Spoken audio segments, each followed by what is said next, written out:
Suprememagus, Chapter 51.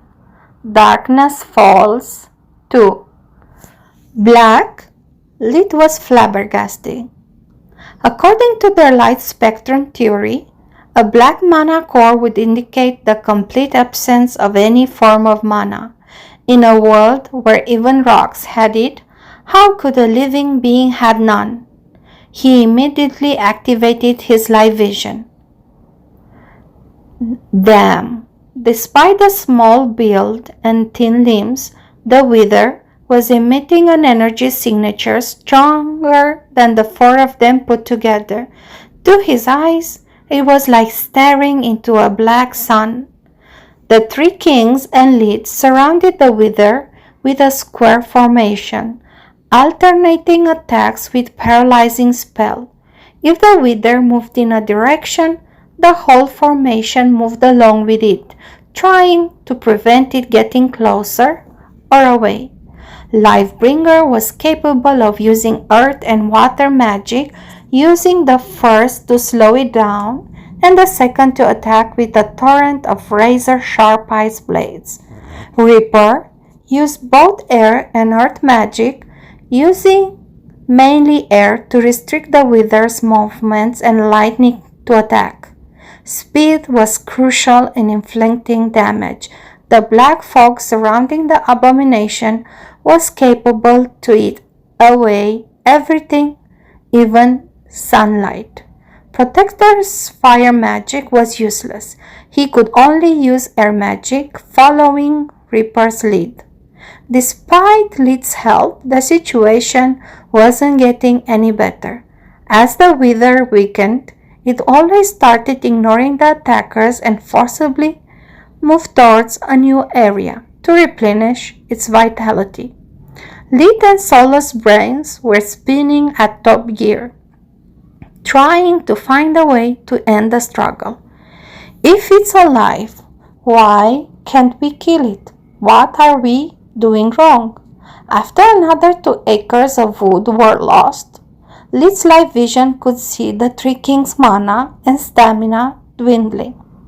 It was only a matter of time before the Wither had all of them for dinner. Is this the level of strength of a monster? If it wasn't for the formation and their impeccable teamwork, I would have died within the first minute. Also, how in the world they have so much energy after 3 days of this? I'm here for barely an hour and had to use invigoration twice to replenish my energies. I don't even remember when was the last time I actually slept. My timer is ticking even faster than theirs. Magical beasts are damn overpowered. Protector, Lead called for him, being the closest to his position. I'm going to get close. There's something I have to try. If I'm right, you should notice immediately, so leave me there. If I'm wrong, pull me out as fast as you can. The Rai was too busy conjuring a lightning storm after another, so he just nodded. Lead broke the formation, entering the black mist. He immediately felt his body becoming heavier and heavier. His life and mana were slipping away with every breath, allowing the monster to get stronger again. If that thing has a black mana core, maybe it's like a darkness elemental. That should mean that light magic is its weak point. I need to get closer to hit it with my most powerful healing spell. Light and darkness magic had by nature a shorter range than the other elements, and moved slower when casted against a target. Lead needed to get close enough for his next spell to hit, not giving the Wither enough space to dodge the sudden attack. As soon as Lead started merging his mana towards light energy, he felt a strong pull at the level of his mana core. The spell was getting drained even before manifesting. The Wither suddenly looked stronger, his body less ethereal. His low-pitched scream of agony was now a moan of pure joy. Suddenly, Lit remembered the words of Lokra Silverwing. Hers was the only book he had ever copied from the first to the last word, reading it over and over while mulling over new spells. Lokra Silverwing was a magus, and most likely another true magic user. Her wisdom was something Lit treasured deeply. Damn it, how can I always be this stupid? This is not a video game. There's no such thing as elemental vulnerability. Magus Lokra repeated over and over. Light and darkness are not opposites, but two matching pieces of the same puzzle. Darkness' greatest bane is not light, but darkness itself. Lit cancelled the healing spell, spreading out a dark aura of his own.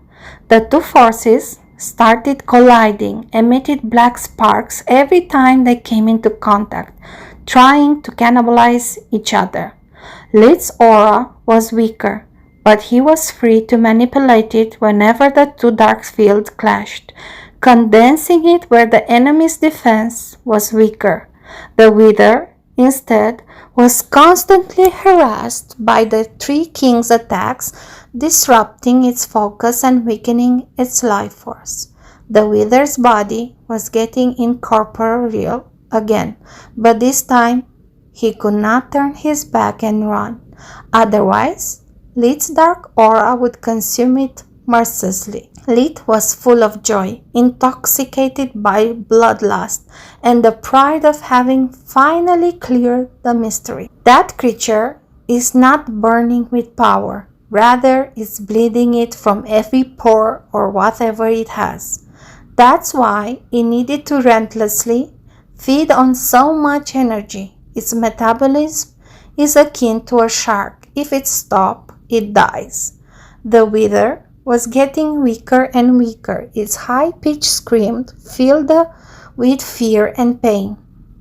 Thanks to the coordinated efforts, Lit's aura managed to consume a whole chunk of the abomination, giving Lit a sudden, unwanted enlightening. It was very similar to what happened with Solus the first they introduced to each other. Lit was once again inside a memory.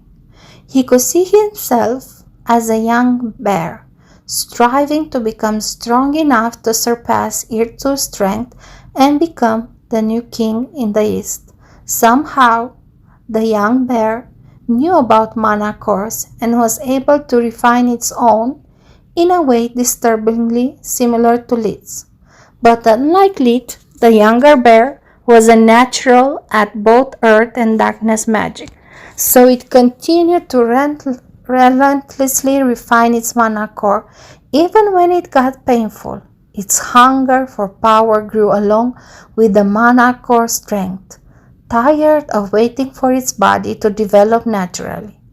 The young bear decided to try at all costs to evolve the manacore from green to cyan, so to become strong enough to claim the title of king.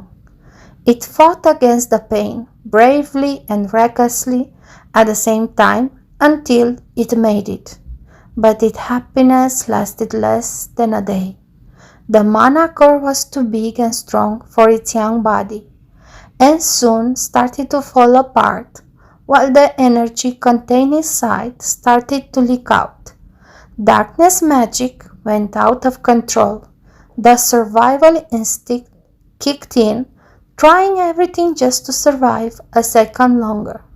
The young bear let the dark energy overflow until it became the Wither. Lit's bloodlust dissolved like a bubble. That poor young bear is not a monster. He is me. A me who failed promoting his manacore, too eager to do things his way to care for the consequences. A me that just wants to live, fighting against an unfair life. Becoming aware of his opponent's story, Lid no longer wanted to play with it.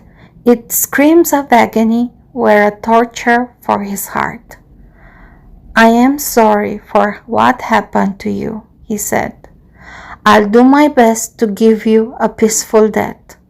Lid's compassion didn't make him lose his cool. On the contrary, it gave him a renewed focus. He knew that to achieve his goal, he needed killing intent, not mercy. So he looked inside himself in search of hatred. He recalled his first life, his father abuse, his mother indifference, until the day Carl died. He remembered the burning anger and desperation, how it peaked before Carl's murderer got his joke sentence. His angriest day happened when he was planning Carl's funeral. Out of the blue, after ignoring their lives for years, his mother had the gall to come to his door. Crying, she asked for his forgiveness, offering to pay for Carl's memorial service. Lid could still remember his eyes seeing red, his right hand holding her throat, trying to squeeze the life out of her. That woman, that seemed too strong and cruel when he was little, and now was a frail little thing. She begged him to kill her, to let her atone for her mistakes and join her little boy in the afterlife. It was then that Lid's anger burned brighter than ever. He threw her out of his house, alive and well. "Too little and too late. I hope you live long and a miserable life, knowing that for both your sons you are nothing but an embarrassment, something they flushed out of their lives as soon as they could." Those were their parting words. In a corner of his mind, Solace was crying for him, yet she couldn't avoid noticing that despite all he had done, Orpal amounted to nothing in Lid's mind. His existence was merely an annoyance. Focusing all that rage and anger in his fist, Lid released a stream of dark energy that struck the Wither's manacore, forcing it to crumble, unable to withstand the conflicting forces from within and outside. After that, the young bear agony finally ended, its purified spirit finally able to return to Mother's Earth embrace, in search for a new life. Suprememagus, Chapter 52. Unexpected Answers. After the battle concluded, everyone dropped down on the ground, finally able to relax. Despite the victory, there was no place for joy or celebration. The Thornwoods would bear a scar that could take months, if not years, to heal. The three kings were already discussing how to rearrange the borders of their areas of influence to prevent future food shortage to affect them too harshly. Lid instead was still pondering on the young bear's memories, comparing their lives. It was only because he had been reborn in a good family that he had not ended up obsessing with power, being able to afford taking care of his body. In its place, with the fierce competition of the wilderness, he may have been tempted of doing the same. All his life up to that point had been all a huge risk-reward assessment too. Lid had simply been luckier. It was the second time in a single day that his victory had been hollow. He started to feel depressed, making the adrenaline rush dissolve much faster. Soon, exhaustion would have taken its toll. He needed some real sleep. Before going home, though, there were still some things he had to do. First, he gave the sheep a whole boar to eat. Then Lid proceeded to heal its atrophied leg. He couldn't do it before, because the fatigue from the recovering from such a wound, coupled with its already debilitated state from the prolonged battle, would have made the chief faint. Being a healer was almost a second nature to Lead at that point. He also wanted that whatever happened next in the woods, they would face it on their own. Lead had already enough on his plate. All he wanted was to sleep and eat for a week straight. Second, he finally could express not to one, but to three powerful magical beasts his doubts about Tier 4 magic with a practical example. With the energy he had left, Lead executed with true magic a scaled-down version of Tier 4 Lightning God's Finger spell, waving together fire and air magic to conjure a small sphere of plasma. The real deal would be bigger, hence doing more damage but also requiring much more energy. Because of its nature, plasma was highly volatile and would disperse at the smallest mistake. It could indeed generate temperature in the orders of thousands degrees, even striking with surgical precision. But it was incredibly slow to move, and Lead couldn't find a single practical use to justify spending so much mana in just one spell. Both the Rai and the Chief were natural air magic masters, so they could immediately understand the nature of the spell and its underlying effects. "That's just useless," Reaper blurted. "It's the prettiest wave of mana I have ever seen," Protector laughed. "With much less energy and effort, you could wipe away an entire acre of woods. I think the problem is not you, but the spell itself. According to what you told me in the past, humans deem each other so stupid and untrustworthy that they divided magic into steps, or tiers, as you call them. In my opinion, either the human that invented that did have more free time than brains, or the spell is incomplete on purpose." "Are humans really so idiotic to teach their cubs how to kill a prey, but not where the best parts are?" The Chief was flabbergasted at the idea. "Another dead end," Lead sighed, his depression getting worse. The Rai was his last hope to make head or tails of the magical conundrum. "I'm sorry, Scourge," the Rai said, "but us, magical beasts, have a much more practical view about magic. Most of your human issues are either senseless or idiotic to me. Another problem is that we are incapable of controlling the whole world's energy.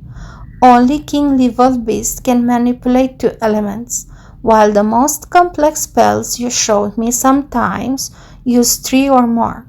I would love to help you further, but between my duties and this tragedy, I need to focus on avoiding the impending famine."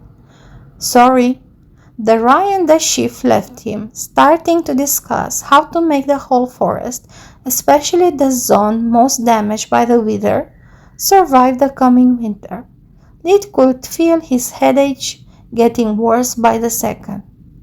So after bidding them goodbye, he started to move as fast as he could towards home.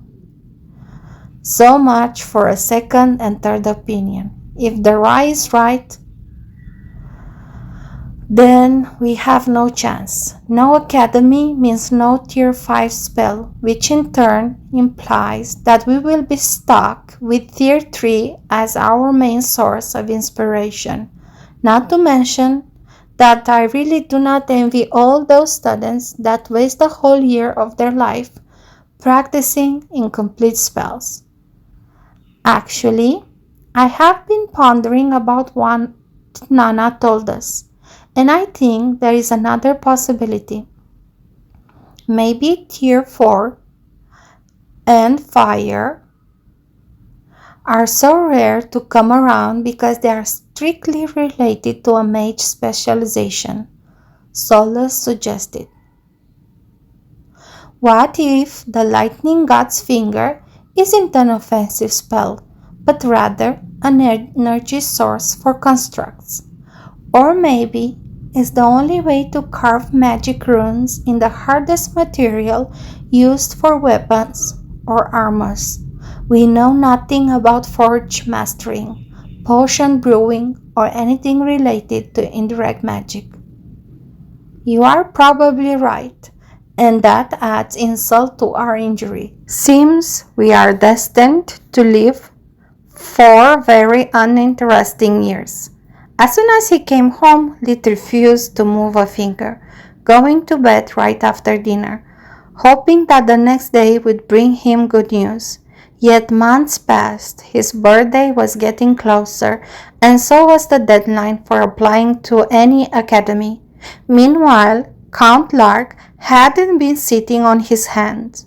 He had used every single opportunity, every pretext, no matter how flimsy, to seek audience with the king, and when that failed, he worked his way down the court's hierarchy. He had pestered everyone so much that many would hide at his presence or pretend to not even notice him, to not give any opportunity to persist in his fool's errand. But the Count was a stubborn man. He knew rules and regulations inside out, and by using real problems related to Lustria County as a cover, there was only so much they could do to avoid him without setting a dangerous precedent. He was able to endure hours-long waits like they were nothing, and then still have the energy to plead for his case until his hosts were so exhausted that to get rid of him they had to at least promise to consider his claims. When Headmistress Linnea talked about wanting to send a political messenger, this wasn't the result she was hoping for. Soon her name would get associated with ingenious curses and swearing, and so her bloodline until the 7th generation. Count Lark soon became a hot topic, receiving the same degree of attention as an impending flood or plague would get.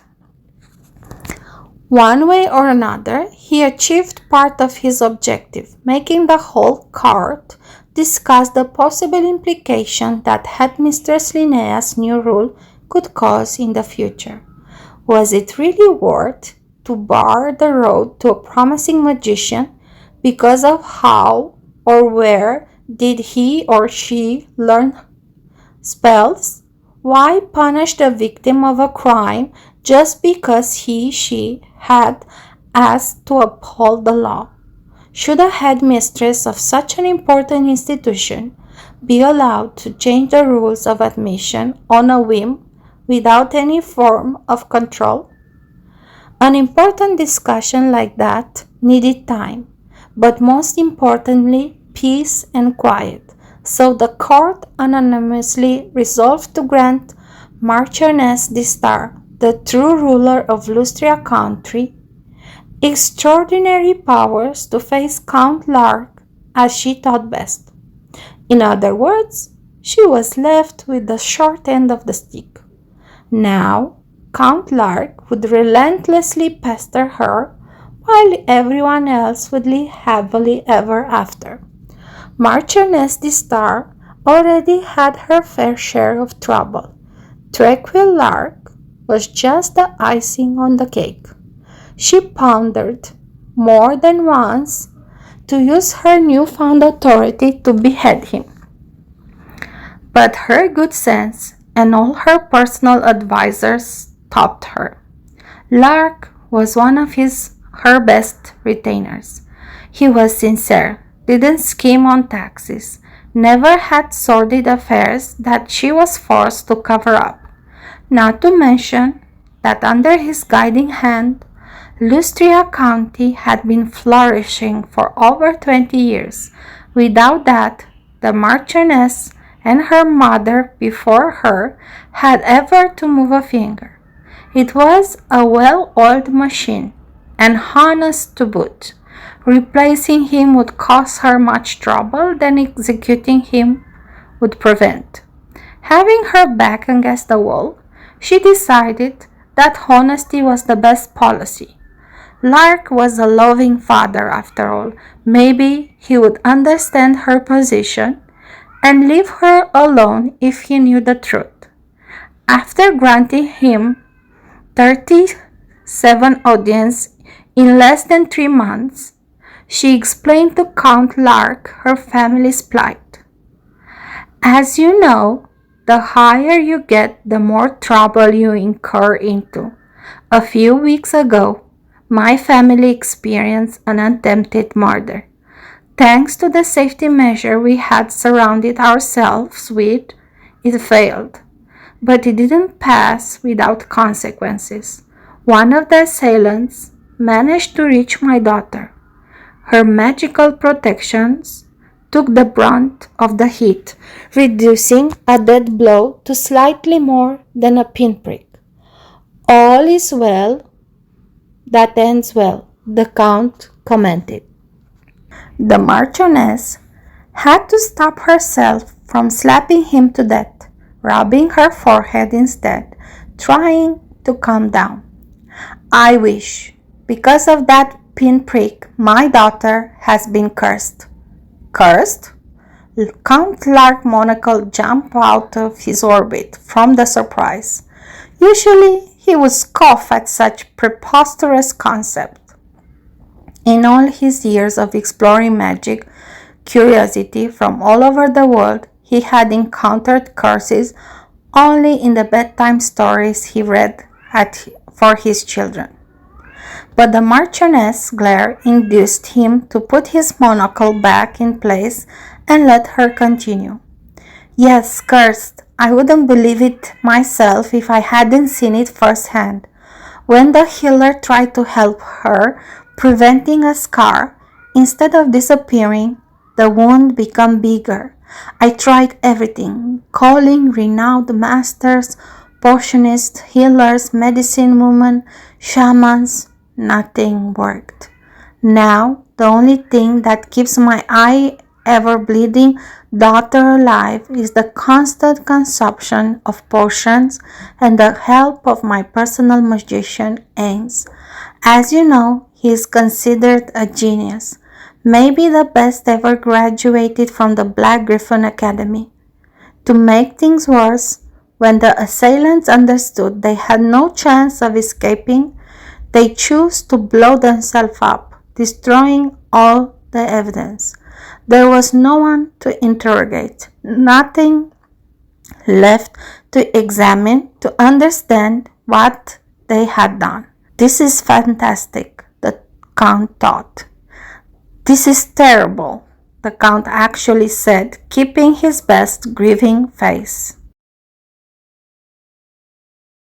Suprememagus, Chapter 53, Unexpected Answers 2. I know you will call me an old fool, but I think I have the solution to your problem. If you are referring to your little protégé, you are more than a fool, you are certifiable. I tried and tried. I could write a book with the names of all those who tried. I can only hope for Krishna Manohar, the god of healing, to return soon. Only he can save me from this anguish. The only reason he is not here yet is because that goddamn lunatic is nowhere to be found. He is doing his experiments in some remote village forsaken by both humans and gods. He even left his communicator behind to not be disturbed. My mother always said that bachelors are unreliable, and damn if she was right. If that bastard had a wife, a husband, even a cat, someone would know where to find him. I completely agree with you. Only a married man truly understands the burden of responsibility. Count Lark sucked up to her. But allow me to say that you are underestimating my protégé." Lark ignored the ferocious snarl from the Marchioness and pushed forward. "As I told you more than once in the past, he is blessed by the light. I'll share with you a family secret. He actually helped my daughter with a similar problem." "Your daughter was cursed?" The Marchioness rose an eyebrow in disbelief. "Sadly, yes. It plagued her life for years." Count Lark knew that the best lie was the one shrouded by a half-truth. Kayla had always called her Agni a curse. After all, what do you have to lose? If I'm not wrong, we'll leave and you will never hear from me again outside official business. Is that a promise?" It was too good to be true. "I swear on my ancestors, if he fails, the only things we will ever talk about are county matters." After shaking his hand to seal the deal, Marchioness the Star had him contact Nana, which in turn called Lit. When he arrived to Nana's house, Ains was already there waiting for him. He was a man in his mid-20s, wearing a full black robe that covered his entire figure except his head and hands. He had long fingers, pitch black hair, and eyes with some odd black shades that seemed to devour sunlight at contact. Ains had sharp and intelligent features with blood-red gemstones embroidered on his chest. Aside from the tacky gem, that's the kind of man I would gladly marry one of my sisters to. Too bad he is too old, noble, and tacky, Lee thought. Ains gave him an odd look, but his eyes didn't betray any emotions. "My liege requires your help, young Magico. Do you know how to fly?" Lit nodded, swallowing back a snaky remark. "Then go in that direction as fast as you can." Ains pointed at north-northwest. "I'll follow you closely." Lit pretended to cast a personal spell, wriggling random his fingers and counting backwards from 10 to 7 in English. By mimicking the rye, he coupled his best flying spell with the slipstream effect, 1, reaching a speed close to 500 kilometers per hour. It took Ains only a bit of effort to catch up with him. Not bad. Purple manacore guys are really impressive. Both Solace and Lit wanted to see with their own eyes what someone with such talent was capable of. Impressive. So young, and he had already devised some personal spells. Maybe the old lunatic isn't so crazy after all. When they reached the Marchioness' house, Ains moved so fast through all the barriers and guards that Lee didn't manage to take a proper look around. He had to spend all his energies just to keep up with his pace. Before he realized it, he was in a fancy parlor. Both nobles stood up at their arrival. "That was fast, Ains." The Marchioness seemed pleasantly surprised. "The young one seems to have more than one ace up his sleeve." "Is this commenting my skills supposed to be a subtle or something? Seriously, how stupid do you take me for?" Lit was seriously pissed off, but the looks from the Count and his guilty conscience kept his mouth at bay. The Marchioness gave Lit an abridged version of the story, dragging him to her daughter's bedroom without giving him the time to think or even express his opinion. "I get it already. You don't have any faith in me. Quit dragging me around like a parcel," Lit thought. He was seriously considering failing on purpose, just to get even with her. But from Lark's troubled face, his instinct could tell that there were more at stake than the life of a girl. Just from his countenance, Lit could deduce that the Count had exerted a lot of pressure just to get him to that spot. Lark had faith in him, and judging from the Marchioness's expression, she was clearly expecting, if not straight wishing, for Lee to fail. It wasn't the time to stand on the sidelines anymore. He believed that if the Count assumed he could do it, there shouldn't be any risk playing his blessed by the light card. After catching his breath, he performed more finger wriggling while counting up from 1 to 3 in English, while activating Invigorate on the poor girl. It was a beautiful young woman in her early 20s, with only cotton gauzes to cover her chest area, compressing a huge wound, 10 centimeters wide, that cut her diagonally from the left shoulders to the right hip. After a few seconds, he could only say, "Interesting." The Marchioness scoffed. Everyone before him had said the same word. And it's not a curse, just some kind of magical laced poison. What? The Marchioness lost control, stamping her feet on the floor. You heard me. Lit was tired of being looked down upon, treated like some illiterate barbarian. It's a slow-release poison that disrupts the effects of light magic, turning any attempt to cure it into a new wound. Simply brilliant. It's almost impossible to cure such a condition. Almost. The Marchioness knitted her eyebrows. Are you saying you can cure her? Yes, he nodded. It will take about a week to make the proper adjustment to one of my spells. It's the same thing I did for Count Lark a few years ago, just more complicated. They hadn't arranged together the speech. It was the truth. Kid, my daughter's life is no joke. I tried and tried. She pointed to the black obsessed mage. Are you sure? She tried? They thought. Solus, didn't you tell me she just had a red manacore? Indeed, and it's still red. Try scanning her clothes, accessories, anything that doesn't have any mana. Her beret, Solus exclaimed. It has no magic flow, but that's impossible. This means that even items capable of hiding one's talents do exist. Forge Master is definitely a specialization we have to take. Pretty sure.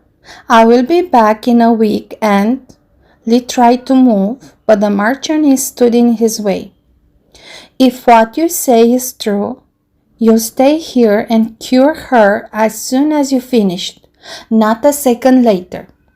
Lee was enraged even more. He was being taken hostage by a grief-struck madwoman, abusing her power, but he remained silent. Both Count Lark and his family were in danger. When Marchioness Distar noticed Lark's shocked gaze, she had already gone too far. It is never wise mistreating a healer, my liege. Ains used one of his personal spells, sending in her ear a whisper that only Marchioness could perceive. Healers tend life, but how you relate to them changes their attitude and care towards their patients. If Manacore isn't available in the future, if this Lit can actually do what he says, do you really want to make an enemy out of him? Please, save my daughter, the Marchioness said with a deep bow. If you manage to heal her, I will send you to whatever academy of your choice. I swear to the gods. This is much better, Lee thought. The following week was pretty stressful for him. Being paranoid, he was sure the Marchioness or one of her servants would spy on him 24 of 7 hours. Lee had to sleep every night and spend the following days pretending to experiment with hand signs and accents. He could actually cure the girl right off the bat, but that would have been too fast. Lid had followed Count Lark's advice, preparing himself for revealing at least part of his talent.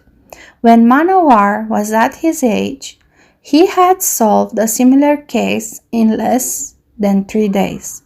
Lid didn't want to appear as good as him, so he took as reference another contemporary great healer whose records were stored in Soluspedia. I can be too much of a genius, but being average is out of the question. To achieve what I want, I must be treasured, but not envied or used as a paragon. Scoring 90 out of 100 is more than enough for my needs. A week later, he entered again in the young lady's bedroom under the eyes of her family and aunts. Lid first put his hand on her sternum, taking control of her mana flow and forcing the poison to move in a single spot before extracting it. Then he made it float in a bubble before dripping it in a vial he had prepared beforehand. After that, Lid executed his best healing spell, closing the wound in one go, without leaving a mark or a scar. The girl immediately regained a healthy pink color. Her breathing turned from quick and shallow to strong and steady. Marchioness de Star couldn't believe her eyes. She quickly unwrapped the gauze, barely giving Lid and the male side of the family the time to turn around. Doing it left him full of regrets. Be strong, old man. We are still physically young, and there are still plenty of wonderful breasts waiting for us in this new world. Think of it as an investment. It's better to start our relationship with our new backer with a clean slate. While the Marchioness was hugging her daughter sobbing, Ains took the poison to analyze it, while it exited the room, waiting for the permission to go back home. Magus, Chapter 54. A good start is half the job. A few days later, Marchioness de Star summoned Lid once again, this time in a proper polite way, giving him time to prepare an explanation for their meeting. They met in a neutral territory in Count Lark's lounge. Contrary to the etiquette, the noblewoman stood up when he entered the room, making a courtesy even before Lid had greeted or bowed to her. Welcome, young mage. Thanks for saving my daughter's life. No one knows how much time she had left in such condition. I actually do, Lid thought with a cruel inner smile. She had barely 2 weeks left when I first visited her, before her organs started failing one after another. Luckily, she has a tough skin, so I wasn't forced to play the sink or swim healing attempt. I wouldn't have cured her before at least 5 days. My safety comes first. I can't waste time and lose opportunities, but I will not gamble my whole life for a stranger, no matter who he or she is. Also, I have several reasons to apologize to you. First, for how I treated you. I was rude and condescending. I shouldn't have tried forcing your hand, but I was desperate at the time. Your sister was ill too. I hope you can understand me. Lid inwardly sneered. You only say this now because I succeeded and you are afraid of needing my help again in the future. I feel no compassion for the likes of you. No need to apologize, your ladyship. Life sometimes burdens us with a weight we are unable to carry, and desperation can make even the best of us lose his morals. Was what he actually said. He needed a new and more powerful backer. Being friends was of a secondary importance. Their relationship was strictly business related. It was important to lay foundation for it, putting aside pointless grudges. But he wouldn't forgive nor forget. If she failed or betrayed his trust, it was a good thing that revenge is a dish best served cold. The Marchioness shook her head. I think that your forgiveness is still undeserved. I lied to you that day. I have no authority outside my marquisate, so I cannot guarantee your successful enrollment in any academy outside the Lightning and White Griffon. Her gown had many small pockets hidden by the complex embroideries. From one of those, she took out a ring bearing the king's crest. It's a long and boring story, she said, looking furtively at Count Lark, suppressing an ironic laughter. But what it matters is that at the moment, in my marquisate, I hold a power on par with the king, so both academies can only accept my orders. Lit wasn't yet completely convinced that going away, even just for 2 years, was the best course of action. He decided to test the waters first. Wouldn't it be possible to be homeschooled? If you hold such authority, it should not be a problem giving me the same benefits I would get from an academy and private tutors. After all, the location isn't that important. It actually is. The forest surrounding the academy plays a big part in both the points and grade system. Also, yes, if you insist, I could achieve what you asked, but bear in mind that my situation is merely temporary. Once the court finished deliberating the current matter, everything would get back to normal, and I'm not sure to have all the resources you'll need. On the other hand, if you enroll in an academy now, it will be like according to a king's degree. And once inside, even if I lost my almighty status, you would be protected by the rules of the kingdom and the Mage Association. No one would be fool enough to make an enemy out of the king. Archmages and royalty are deeply intertwined. It sadly makes sense. Lit inwardly sighed. It's best to exploit the situation to its fullest. Between her desire to make up to me, no matter her reason, and her temporary king status, I should be able to get some extra safety measures. If only half of what Nana told me is true, I'll need every advantage I can to avoid useless drama and pointless face slapping. I understand. I think that going to the Lightning Griffon is out of the question. The headmistress will probably want my head on a stick either way. I wouldn't be so sure, the Marchioness replied. Anyhow, with your talent as a healer, I had guessed you wanted to go to White Griffon. You do know it's the school with the biggest light magic department, right? But of course, Lit lied through his teeth. But I'm also quite interested in the art of forge mastering. Which academy would be the best choice for such specialization? Any of them, Marchioness de Star shrugged.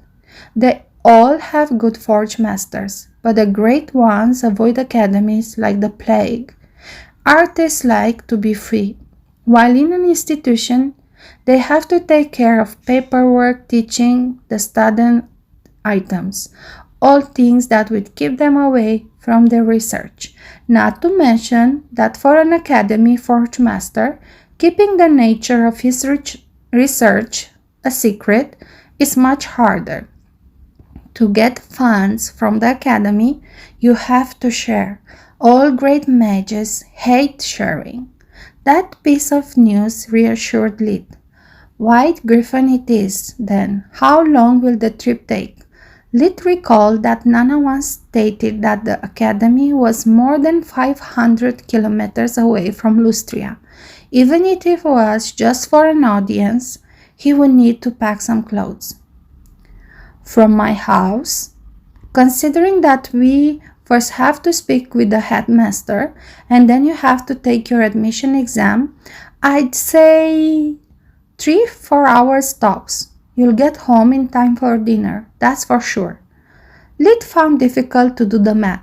Even flying at his top speed, he would need at least 2 hours to get there and back, not to mention that the Marchioness didn't seem the type to fly that long, messing her hair and dress right before meeting the headmaster. But they were already off a rocky start. Lid preferred to pretend to have understood everything, instead of flaunting his ignorance once again, destroying that little of respect he had gained so far. Seeing his conflicted expression, the Marchioness completely misunderstood the situation. Don't worry, young mage. It's just the admission exam. You will get the opportunity to say goodbye to your family and friends. The academy will not start before another 2 months. You have plenty of time to settle all your businesses. Lid thanked her with a deep bow. Please, don't thank me yet. I hope you'll accept this as part of my apologies.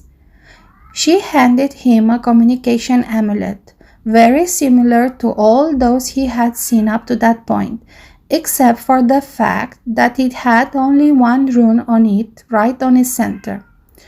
To mark it as your own, just send some mana in the stone. Lid did as instructed. Both the gemstone and the lone rune lit up, like they had become scorching hot. To exchange your contact rune, you just need to make 2 amulets touch while they are activated. Both the Count and the Marchioness held their amulets out. Every time they touched, their rune got impressed on Lid's amulet and vice versa. The Marchioness amulet was completely covered in runes already. To accommodate the new one, all the other runes shrank in size just enough to leave enough space for another of the same dimension. There's no limit to the number of contact runes an amulet can hold, she explained. This will help you get in touch with me or Lark if anything happens. It will also make staying in touch with your family easier. She gave him a little box holding a second amulet. Only one person can activate it, so your family has to choose wisely. Lid bowed profusely. That gesture had taken a big burden off his heart. She had explicitly offered as his backer, and thanks to the amulet he could always help his family through the 2 nobles if necessity arose. The appointment was set as Marchioness' house at noon. Lid always had trouble with time, so he arrived early to stay safe side. Servants treated him with the utmost respect, but were unable to hide their surprise. Clearly, the rumors in the house had spread fast, and he probably didn't fit the image of the great healer that saved the young mistress that they had pictured in their heads. Marchioness de Star made him wait but a few minutes. She wore a simple day dress, her long hair down. It was impossible to suspect that she was actually the lord of the entire region. You are already here. Good, let's move. On foot? They couldn't avoid asking. We could take a stagecoach, but it's a waste of time. The Mage Association's branch is right there. She pointed to another luxurious building not even 100 meters away. Lid bit his lower lip, thanking fate for being still short enough to make it impossible for her noticing his shocked expression when he wasn't looking up. The door was closed and with no guards, yet all she had to do was press her family ring where the keyhole was supposed to be to open the way. Inside of the house resembled very much an embassy. The clerk at the front desk stopped them in their tracks, asking for their proof of identity and the reason of visit. The Marchioness handed to him a piece of paper that appeared out of thin air. She probably has a dimensional something on her too. The clerk passed the paper over a blue gemstone set into the desk. When both glowed a pale blue, he said, "Everything seems all right. Your destination is right beyond the door." He waved at the wall at his right, appearing incredibly stupid in its eyes. But the several rune markings appeared from the wall, forming a small ring of energy that quickly expanded, becoming big enough for both of them to pass through. A real dimension door? If I have to choose between healing and forge mastering, I'll take the second without any regret. It took but a step to travel all the distance between the capital of Marquisate and the headmaster office of the White Griffon.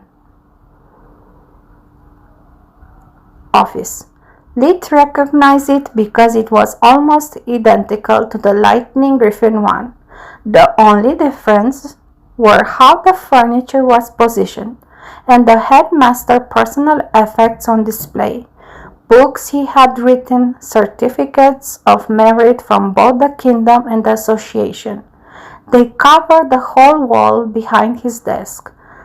No frigging antechamber. The headmaster was waiting for them. He stood up as soon as the door appeared approaching, Marchioness de Star, and welcoming her with great warmth. "Marchioness de Star, it's always such a pleasure to meet an alum of our academy, even if she graduated before my time." Without waiting for her reply, he made her a deep bow that she reciprocated. "Headmaster Linjos, it's an honor to have the chance to finally meet you. I heard a lot about the incredible feats you managed to accomplish at your young age. It's no surprise at all that for you becoming the youngest headmaster ever." "You are too kind. Excuse me for my bluntness, but I was really surprised by your sudden request for an urgent meeting. Has anything else happened to your family? Is there anything else that the White Griffon can do for you?" Linjos was deeply embarrassed. The academy was about to resume its activities, and Manacore was still unreachable. The headmaster had taken multiple notes to reprimand him sharply. Taking a short personal leave was okay. Disappearing for almost 6 months straight, not so much. "Thanks for your interest, but my family managed to survive one way or another. The reason for this audience is that I wanted to introduce you to this brilliant young mage. He is pretty famous. You should have heard of Lit of Lustria." "Ah!" Finally recognizing the youth behind her, Linjo stepped back. A beehive had just walked unannounced in his office. Suprememagus, Chapter 55, Politics and Ideals. Linjos was a man in his late 20s, about 1 meter 77 centimeters high. His ample mage robe made his build a mystery. He could as well be a mountain of muscles or thin as a stick. He had a perfectly shaven long face and a cleft chin and aquiline nose. His hair was chestnut brown with shades of silver. His brown eyes were brimming with intelligence and worry. Lit could almost hear his panicking thoughts. Judging from the difference in treatment Lark and the Star receive, he must be aware of how powerful she is at the moment. I am really curious to see how this will play out. The headmaster's bushy eyebrows were wriggling like furry worms. while he was deciding how to face the unexpected event. He too has a light blue manacore, Solus observed. He is weaker than Ains, but stronger than anyone else we met, except for that headmistress Linnea. Blue must be the minimum requirement for the position. Well, this is really embarrassing to say, dear Marchioness, but I don't know if I can help you. Linjos considered Linnea's political stand ridiculous. He had firstly opposed to her motion during the last headmaster's council, but he had lost, even if by a small margin. The rules were clear. He could only follow the regulation approved by the majority of the council. Well, I think it will be easier than you think. The Marchioness sat down on an armchair, inviting Linjos to do the same. Watching the headmaster getting ordered around in his own office filled it with joy. I wish it was me, being so powerful, to make them all bend the knee. No more hiding, no more lies, just unbridled power. What do you mean? Linjos asked after sitting behind his desk. You see, I am partially at fault for this whole situation. If I had just told the truth from the beginning, nothing would have happened. But I had my own reasons. So I hope you understand how confidential it is what I am about to share with you. The headmaster's interest was piqued, and while it had no idea what she was talking about, he was a skilled liar, enough to know when to shut up and have her back. Of course, everything you say will never get out of this room. You have my word. You see, I met Lid a few years ago, and I was so amazed by his skill and talent that I took him as my apprentice. She closed into the desk, almost whispering. Both men were taken aback by that revelation. So, Nerea actually taught him only the basics. It was actually I that imparted to him the ways of magic. The problem was, and still is, that my family is under the scrutiny of too many eyes. I have too many enemies. So, to prevent that one of them could snuff him out before he could achieve his true potential, we decided to keep everything a secret and let the world think that Count Lark and Nerea were the ones actually taking care of him. That would explain a lot, Linjos explained in shock. His achievements are too outstanding for someone without a proper background, not to mention why the Count has taken the matter so seriously, despite that it came from a low noble appeal. Well, don't go there, mate, Lee thought. This lark one more time, and you and I will have a problem. Exactly, the Marchioness nodded, passing him several papers that came out of one of her rings. I still cannot afford the truth to see the light. You know what happened to my daughter. So I would really like to avoid officially forcing you to accept him with the authority entrusted me by the king. It would raise a fuss on multiple levels. I hope that you can understand my position and that those documents will give you leverage enough to defend your standing if the council tries to reprimand you. Linjos read the papers and at some point almost jumped up from his chair. He is the one that cured your daughter and extracted the magical poison our labs are currently studying? He simply could not believe his eyes. The best healers among the Griffon Academy staff had tried and failed, while this kid was supposed to have correctly diagnosed the nature of the illness and managed to cure it. I'm sorry for being rude once again, but all the testimonies come from your family members. The council will surely object that this is just a ruse to force their hand. This story is simply unbelievable. Go to the next page, please. She didn't even care to hide her smirk. The second page was also a statement. Ains was one of the witnesses and reported everything he had seen during that day, giving a professional assessment on Lid's skills, pointing out and describing the numerous personal spells he had witnessed him using. Lingus went completely pale.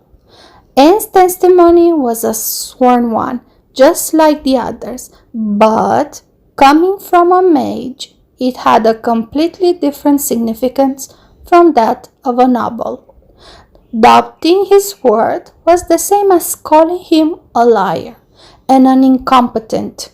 The consequences of that would be terrible.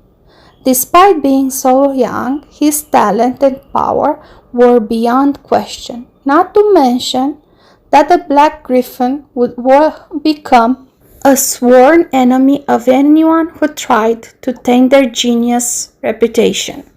Such a heavy insult could even bring Ains to personally challenge whoever dared to question his judgment, and there was no headmaster that wanted to face him in a direct confrontation, be it at a magic duel or a contest of wits. The two documents were more than enough to defy the will of the council without repercussions, but Lingus wasn't the kind of man who acted on impulse.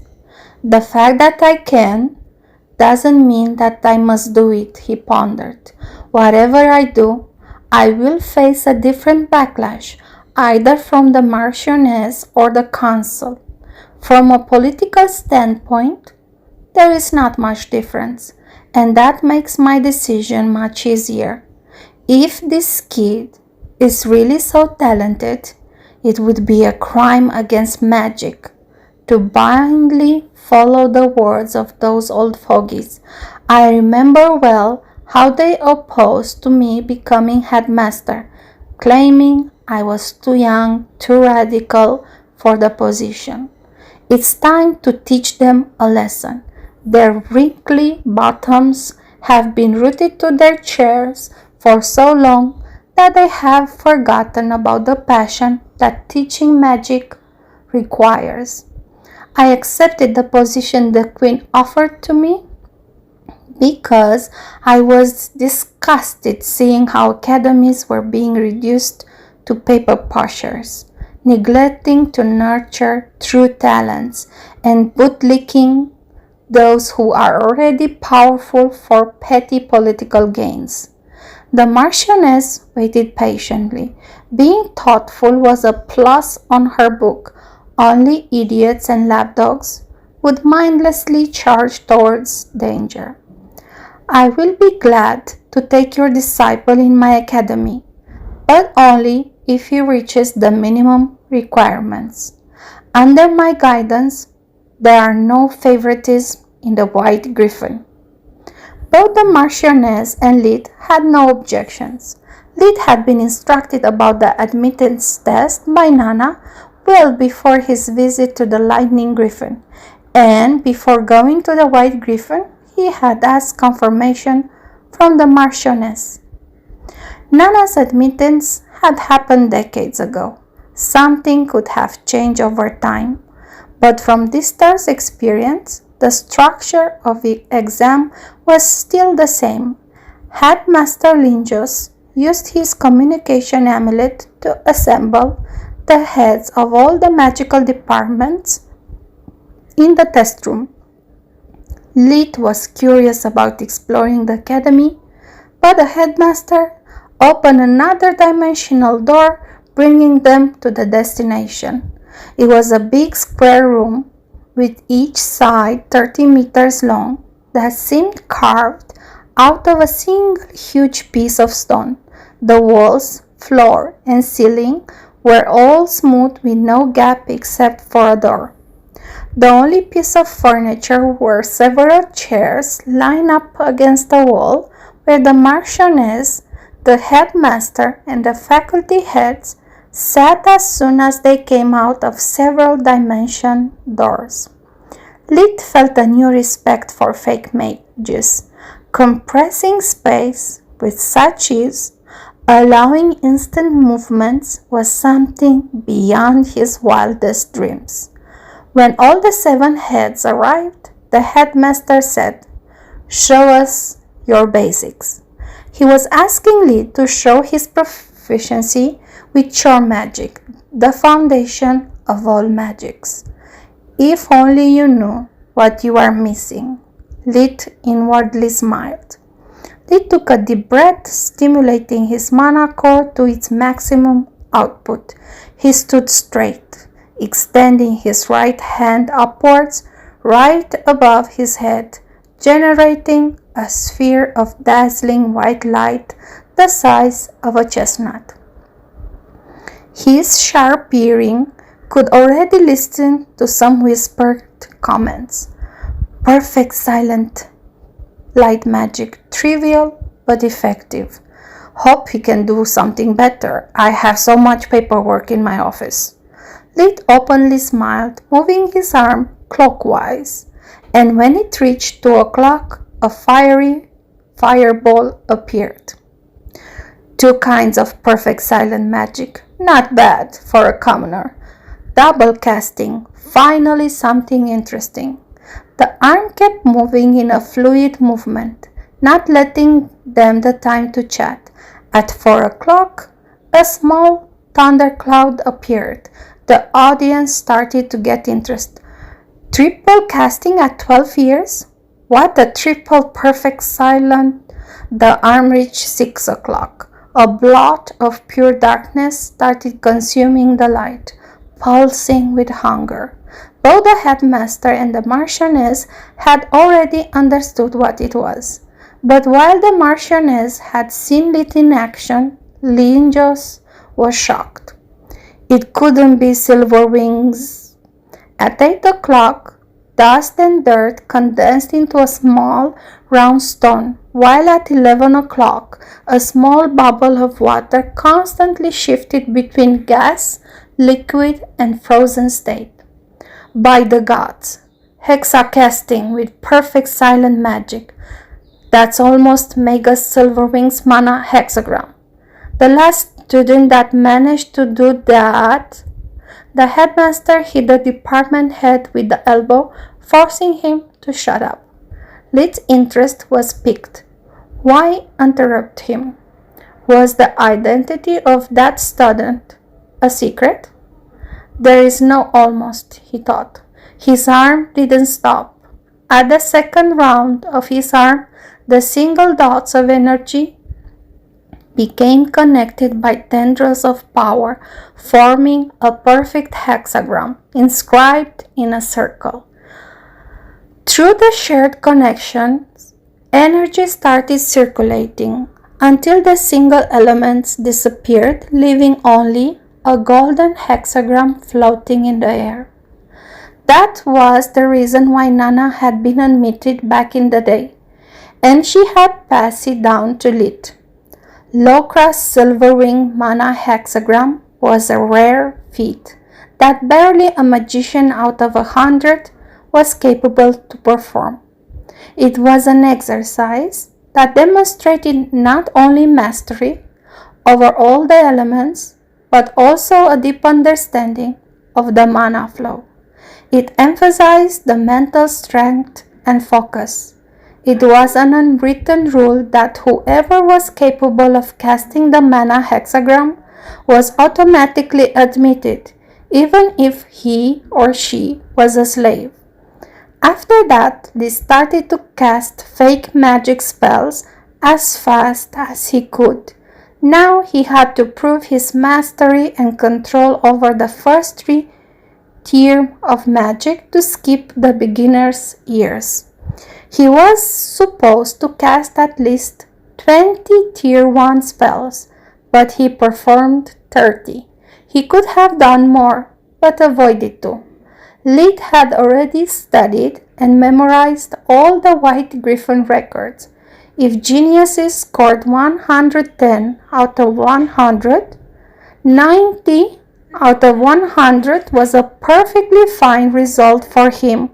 He didn't want to get too much spotlight, just enough to get his talent recognized and maybe turn some professor into his backers, to spend the next 2 years in most calm and peaceful atmosphere. He was there to learn, not to fight. Let's stop at tier 3 spells. Going further would be too dangerous. Not only he would have exposed too much talent, but he would also risk to skip even the 4th year. Specialization courses started on the 4th year, and Lid wanted to remain in the academy long enough to assimilate everything it had to offer about forge mastery, and maybe even healing. Not to mention, he still needed powerful backers. When he finished, there was no applause or congratulation, but the gathered mages huddled up, starting to discuss wildly. Their whispers were loud enough that even with his old hearing, Lid would be still able to listen on them. Outstanding performance. The Marchioness had left the group as soon as the discussion started. She had no place in it. Thanks, Lid pretended, being tired and short of breath. Do you think I mean? Most definitely, unless heaven and earth turn upside down.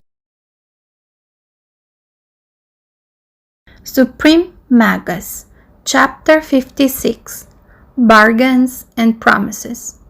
Nice trick, by the way. Silverwing's hexagram is an uncommon skill for an admission exam, but generally those who are capable of performing it are fighting-oriented mage. That don't apply to either White or Black Griffon.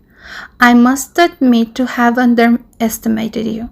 I would have never expected a country bumpkin to have such a deep knowledge and to be able to exploit it to turn a good performance into an excellent one. They have not seen one of these in decades. Lid's mug and thoughts were polar opposites.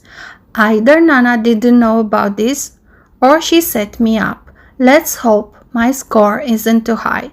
I don't want some school princess or prince bother me because of it. In a matter of minutes, everything was settled.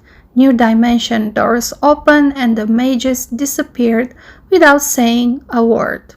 Back into the headmaster's office, Lin just gave them the result. Congratulations, young. He remembered that Lid had no family name. Mage. Your admission at White Griffon has been approved anonymously with a score of 93 out of 100. Your actual score was 88, but since it had been years since an applicant was capable of performing the hexagram, we awarded you 5 extra points. 88 out of 100? Lid thought. Either I limited myself too much, or someone is really cranky today. The hexagram proved to be a wild card, but luckily my score is still within the expected range. Linjos continued his speech, unaware of Lid's worries. To start, I look forward to seeing you back here in a couple of months. This is some material you can study and revise to take your choice. The headmaster gave Lid 7 small books. The first 6 were about elemental specialization, while the 7th one was about item creation. Lid took them all avidly. Those are highly confidential. You are not supposed to show them or discuss about their content with anyone outside the White Griffon. Linja's tone was dead serious. Lid gave him most heartfelt assurances. Perfect. Any question before I call the wardrobe for your uniform? Yes. 1. What is the academy position about bullying? As you know, I come from a backwater village. My father is a farmer. I don't even have a last name. In my experience, even the best of us tend to look down upon me, if not worse. He threw a meaningful look at the Marchioness, who pretended not to notice. Headmaster Linjos puffed his chest with pride, straightening up his back even more. Glad that you asked. Before my time, commoners and merchants' children had quite a rough experience. But I have established a zero-tolerance policy for bullying and violence in my academy. I hope to set up an example for everyone. The Queen had picked me up for this position because even as a student, I fought hard to defend the rights of the less fortunate. No matter their origin, powerful mages are too precious assets for the kingdom to allow some spoiled brats to ruin years of hard work. You have no idea how many academies alumni have defected our kingdom to get their revenge. The court is giving this matter utmost importance. That's why I expect many heads to fall in the next years. Just thinking of how many brilliant mages, even geniuses, had their lives destroyed by abuse of power made Linjo's heart bleed. Once they grew in power, they had left their home country with no hesitation, turning into a thorn in the side of the king. Their rage was unbridled. The only way to make them come back would be to wipe out entire ancient noble families. But that was something outside even the king's reach. It would start a civil war. He had to choose the lesser evil. But that didn't mean he would let the evil to keep eroding the kingdom's backbone. Yes, that's exactly what I'm afraid of. Lit didn't even feel a bit reassured by his words. As a hunter, I learned that a corner beast is the most dangerous one. What if, hypothetically, I would be harassed by one of or more influential people? I would stand by your side and give them the proper punishment. The answer was too quick. Man, this guy is green. Either he comes from a fairy tale or has not been in the real world long enough for it to bite its ass, Lee thought. I'm sure of your sincerity, but please think about it. Prince whatever harasses a country bumpkin and gets reported. It's just the victim wards against someone who has his back, political and magical influence. What could you do? I would order for an exhaustive investigation, listening to all the witnesses. And what if the witnesses get intimidated? Or if there is no witness at all? Are you telling me you could still do something? Linja's long face seemed to become even longer. No, I could not. Prince whatever would at worst get a reprimand, and I could only ask the staff to keep an eye on the bumpkin. Isn't there anything at all you can do to prevent this? Lid was seriously rethinking everything. Getting admitted with a high score and having just Count Lark as an official backer would make his permanence a nightmare straight from day one. With all the magical marvels you got, isn't there some kind of alarm? A panic whistles? Gods please anyone save me device? Actually, there is. Linjo's word made Lid sigh with relief. From one of the desk drawers, Lin just took out a big wooden box, twice as big, full to the brim with black purse look-alike spheres the size of a baseball. Lucky bastard, even his drawers are pocket dimension. I want to learn forge mastering so bad. These spheres are actually magical items called guilty ballots. The name was self-explanatory. Even in that world, justice was represented holding a scale. The jurors would cast their vote by setting black spheres on one of the plates for a guilty verdict, white on the other one for innocent one. Once you imprint one as yours, just like for a communication amulet, the guilty ballot will record every word and action happening around you as soon as you send some mana into it. A second mana pulse will trigger a call for help, alerting the academy staff that something is wrong. It would also work as a beacon for warp steps, allowing us to intervene immediately. Warp steps? Lee thought. I'm a man of traditional. Dimensional door sounds much better, but when in Rome, you do as the Romans do. Thank you very much. That's exactly what I hoped for. Lit grabbed one without a second thought. Wait, there is a reason why I didn't offer it to you immediately. Lit wasn't much interested, but he had to keep appearances. Is there any side effect? No, the ballad itself works perfectly.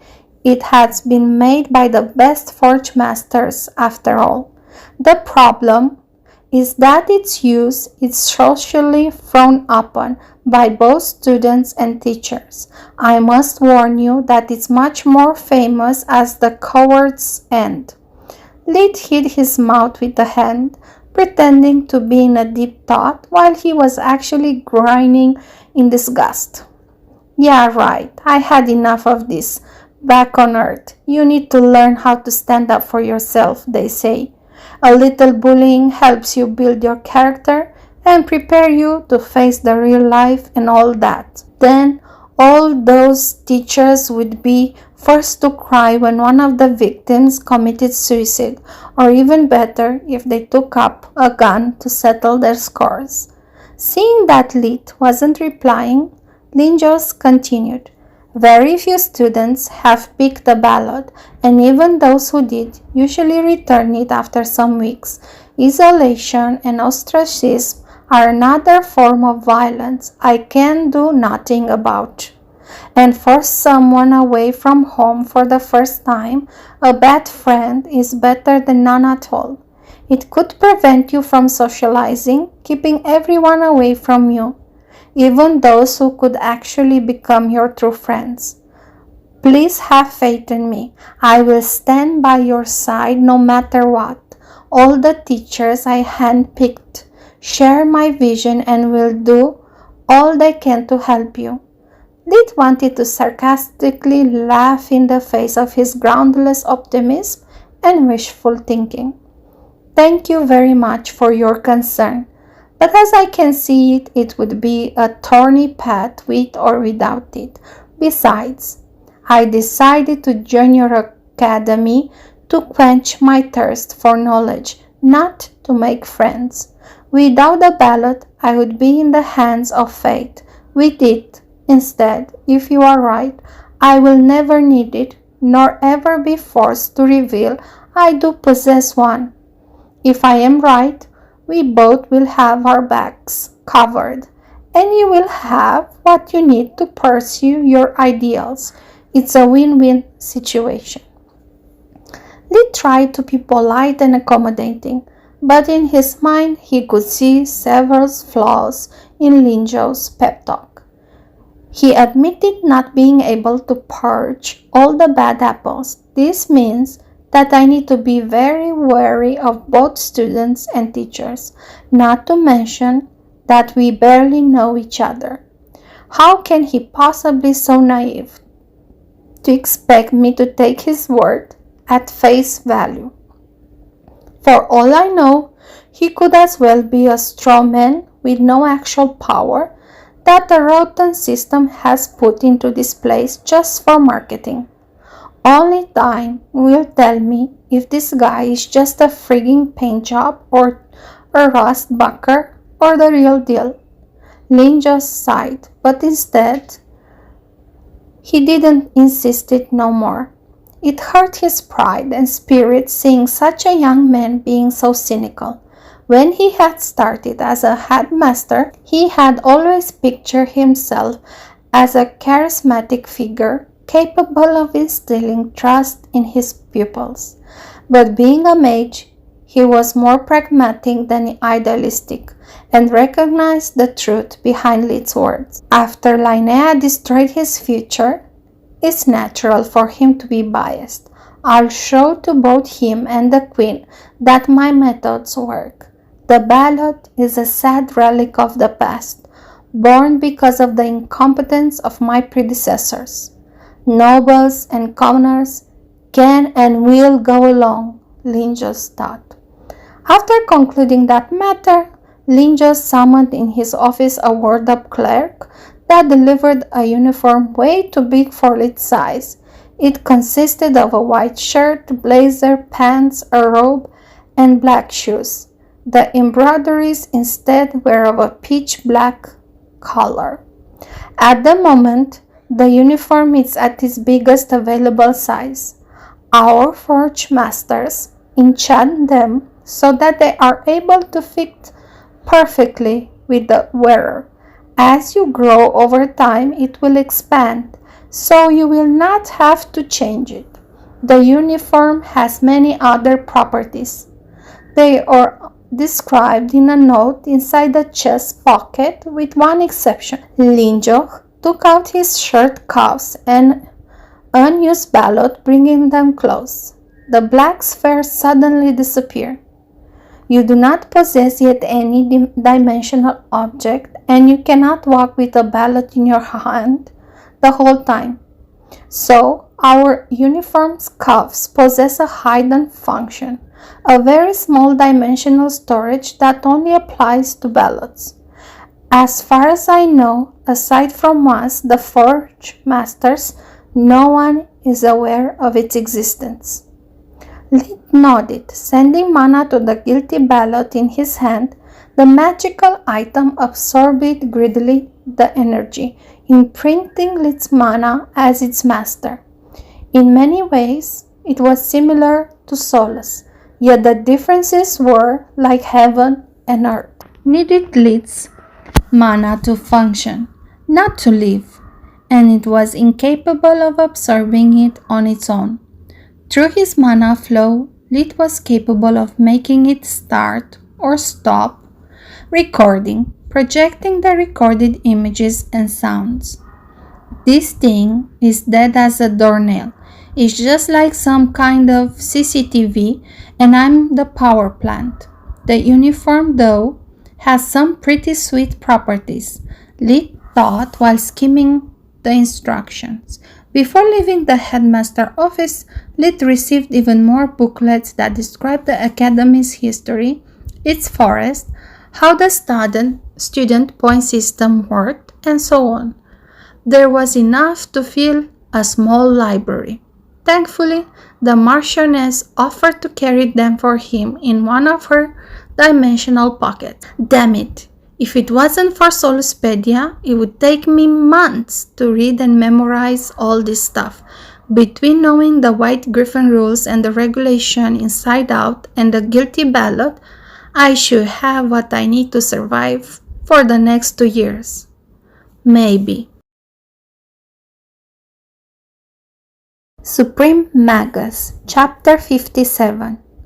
A bad start is the other half. There was still some time before the start of the academic year. Lid spent most of it reading the headmaster's books and planning his future. According to the school records, most students would achieve only a specialization. Good and great mages would achieve 2, while attaining 3 or more was the sign of a true polymath genius. It wasn't enough attending the courses to be considered a specialist. One should also possess considerable talent in the field. And like most things in life, genius couldn't be evaluated with just numbers. Krishna Manohar, the resident god of healing, had only 2 specializations, simply because he had no interest in other topics. His second one was battle mage, and even in his biography it was mentioned only once, for the sake of completeness. Yet Nana, having only one specialization, felt wrong on so many levels that Lid decided to take a pause from his studies to ask her why. Those days, the white Griffon uniform was the only dress he would wear, not for swag, as much for practicability. It was capable of self-cleaning, getting rid of any dirt or sweat, and to offer some degree of protection from both physical and magical attacks. It allowed him to be more relaxed during his day life and when hunting. It was like wearing a full armor, but light as silk. It could withstand a bear's claw strike without ripping, but Lid would still feel the blunt impact. He had made many experiments to test its reliability and limits. Oddly enough, the protection was extended to his head and hands too, despite being uncovered. The robe, though, was still stored in Solus' pocket dimension. Wearing it would strengthen the protective effect, but it was too long and unpractical to use. It would get caught in trees, brushes, and everything. Not to mention that being stealthy while wearing an oversized bathrobe was nigh impossible. I say this back on Earth and I repeat it now. Mage fashion sense sucks. Capes and robes are idiotic to wear. They make you so easy to grab and slam around like a carpet. Lid could have flown, yet he preferred walking. Those were his last moments of true freedom, and he wanted to enjoy them to the fullest. At Nana's home office, everyone showered him with praises and congratulations, giving the healer the time to speak with her former apprentice. Sorry to disappoint you, young sprite. Ever since Lid had saved consular families years ago, she has promoted him from little imp to sprite. But I only have one specialization. She winked blandly, despite they were alone in her private quarter. Here is unrequested advice. Life is unpredictable, and many things you'll need to survive are not written in any book. She winked again. You need to learn them by experience. I understand. Sorry to have wasted your time. Lid winked back. Do not apologize, dear. It's always a pleasure seeing you, and don't even think about leaving without saying a proper goodbye. Or when I'll die, I'll hunt you as a ghost. Please, if it's true that wits never die out, then you'll probably outlive us all. Lid brought some fresh pastries and white bread before returning home. I can decide if the idea of hidden specialization is more interesting or disturbing. I wonder if Nana's second talent is the real reason for her downfall. Maybe she was a magical assassin that either failed an important mission or was framed. Either way, to avoid repeating her mistakes, I must stick to the plan, get my specialization, and as much backer as I can. And to get them, being a healer is the best bait. The Marchioness proved to me that no matter how rich and powerful they are, still scared of death. Also, being a great healer brings you more clients than envy. If they see you as an asset, those in power don't feel threatened by your existence. Leeds last month went by peacefully. Count Lark held a small private goodbye party attended by Leeds and Lark's family, Nana and Celia. Helia, the first cook, still believed in Tim Raz, so she went all out for the occasion. She even called him young master a couple of times, embarrassing both Lead and the Count. They didn't know if to laugh or cry.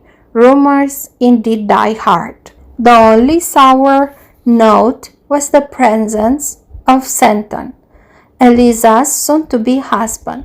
Lead had still a hard time letting his sister go, so when he shook the man's hand, he reminded him, 1. Remember, when you marry a woman, you marry her whole family. Lead said out loud, triggering laughter and joy in the participants.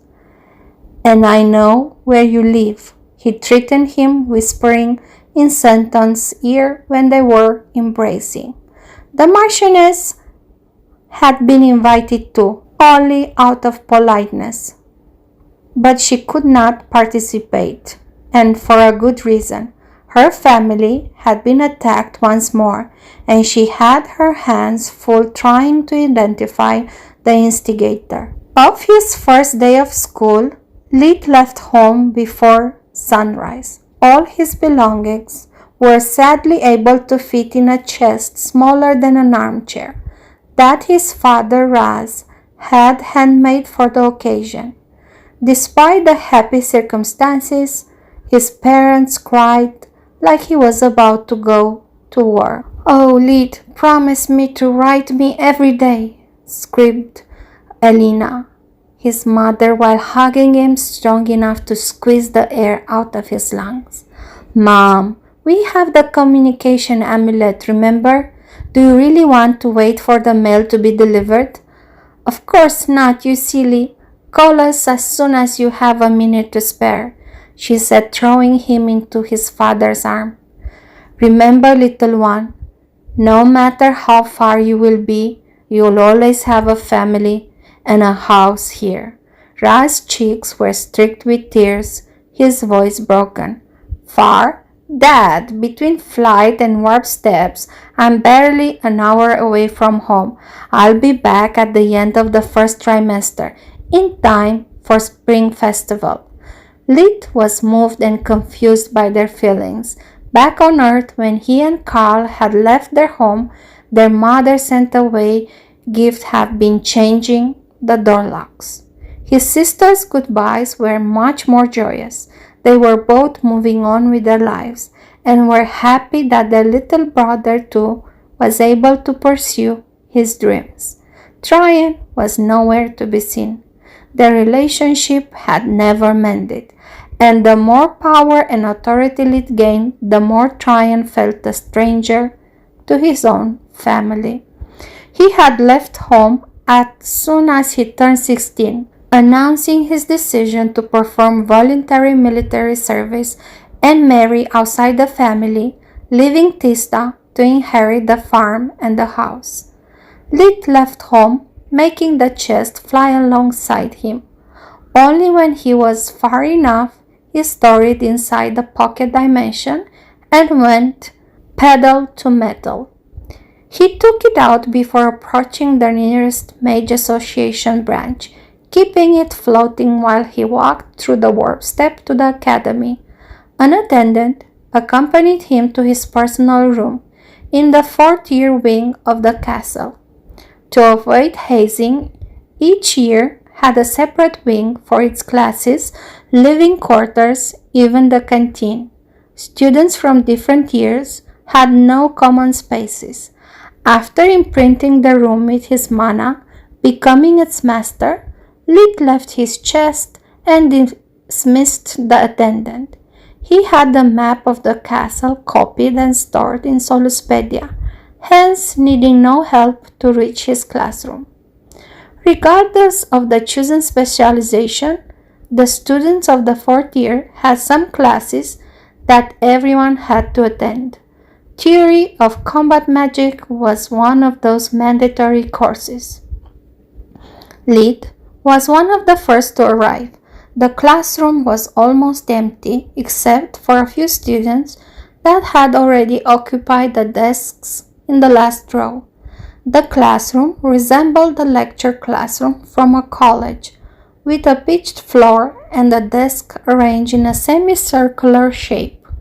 At first glance, it seemed to have a capacity of at least 200 students. In any other circumstances, Lid would have admired the perfect lighting of the room, the magnificence of the marble floor, the refined craftsmanship of the desk. Each one was made with the best materials available, drawing a merciless comparison with his old college. At that moment, however, his eyes were only noticing how all those present had sighed in relief seeing him. Judging from their positioning and nervousness, they were clearly trying to lie low and go unnoticed. They had walked enough in their shoes to know what it meant and how futile their efforts were. Poor guys, you still haven't learned that you can avoid trouble when it's the trouble looking for you? Just like in middle school, the preys come early to avoid contact, while the predators take their sweet time. He chose a seat in the middle row, not too close but not too far. He would still be able to see clearly the professor and read from what appeared to be a chalkboard. I would love to sit in the first row, but I bet that's the cool kids gathering spot. It's better to avoid useless arguments and stay in the safe zone. If someone comes to bother me, it would be on purpose. Lid took out his notebook and inkwell to prepare for the lesson, hoping things to go smoothly. According to Nana, the real class hierarchy would be established from day one. Both he and Solus remained alert the whole time, while the classroom was getting filled with people. Some sneered looking at him, others shook their head with a sad expression, deeming him too dumb or naive to know his place. It's very interesting, Solus said. The worst manacore I detected is bright green. All the rest are different shades of cyan or deep blue. It's not a surprise that so many of Lark proteges failed at the admission. Yeah, Peachy, not only I'm not the top dog manacore-wise, I cannot use any magic outside the fake one. Eyes on the prize, Solus. This is Sparta. Based on the glances I received, the situation may be worse than I expected. When only 15 minutes remained before the scheduled start of the lesson, 3 girls walked in like they owned the place.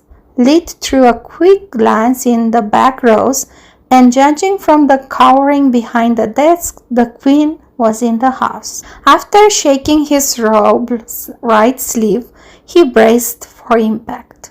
They were chatting among themselves, looking around the class like hungry wolves in a butcher shop. He could hear the one on point, a red-haired girl, say, "Let's give the new guys a proper welcome." They walked up the stairs until they were in front of Lid's desk. "Hey, Shirty, what are you doing so close to my desk? Your filthy peasant smells makes me nauseous. Scram to the last row together with the rest of the garbage," said the red-haired girl that was barely 5 centimeters taller than him, while her 2 companions giggled and sneered eerily. What in the world, Lid thought. This seems out of Aesop's The Wolf and the Lamb fable.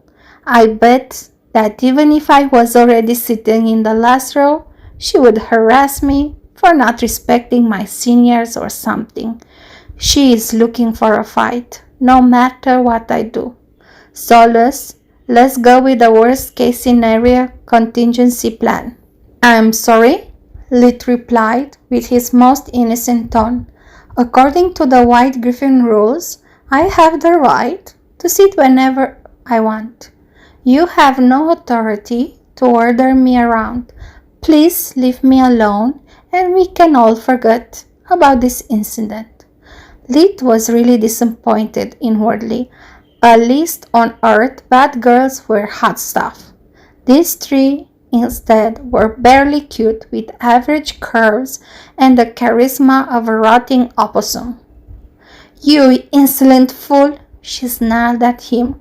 "Do you know who I am? At that point, Lid activated his harsh spell on both his ears, preventing himself to hear the load of nonsense the girl was spewing.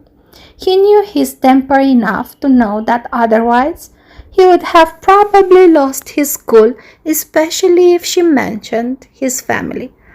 Falling for their provocation would mean giving them and others an excuse to harass him. "Hey, Solus, I can't read lips, but I guess she's making herself appear high and mighty, flaunting her family status, all while belittling me and my physical appearance. How close did I get?" "Very close. By my maker, this girl really has a way with words. If I had a body, I would kick her ass already. The things she's saying about you, she's just the worst. Not to mention those two harpies hanging up with her at the right time. Please, do not give me any details. I'm already outraged. Don't add more fuel to the fire. It's time to put the headmaster words to test.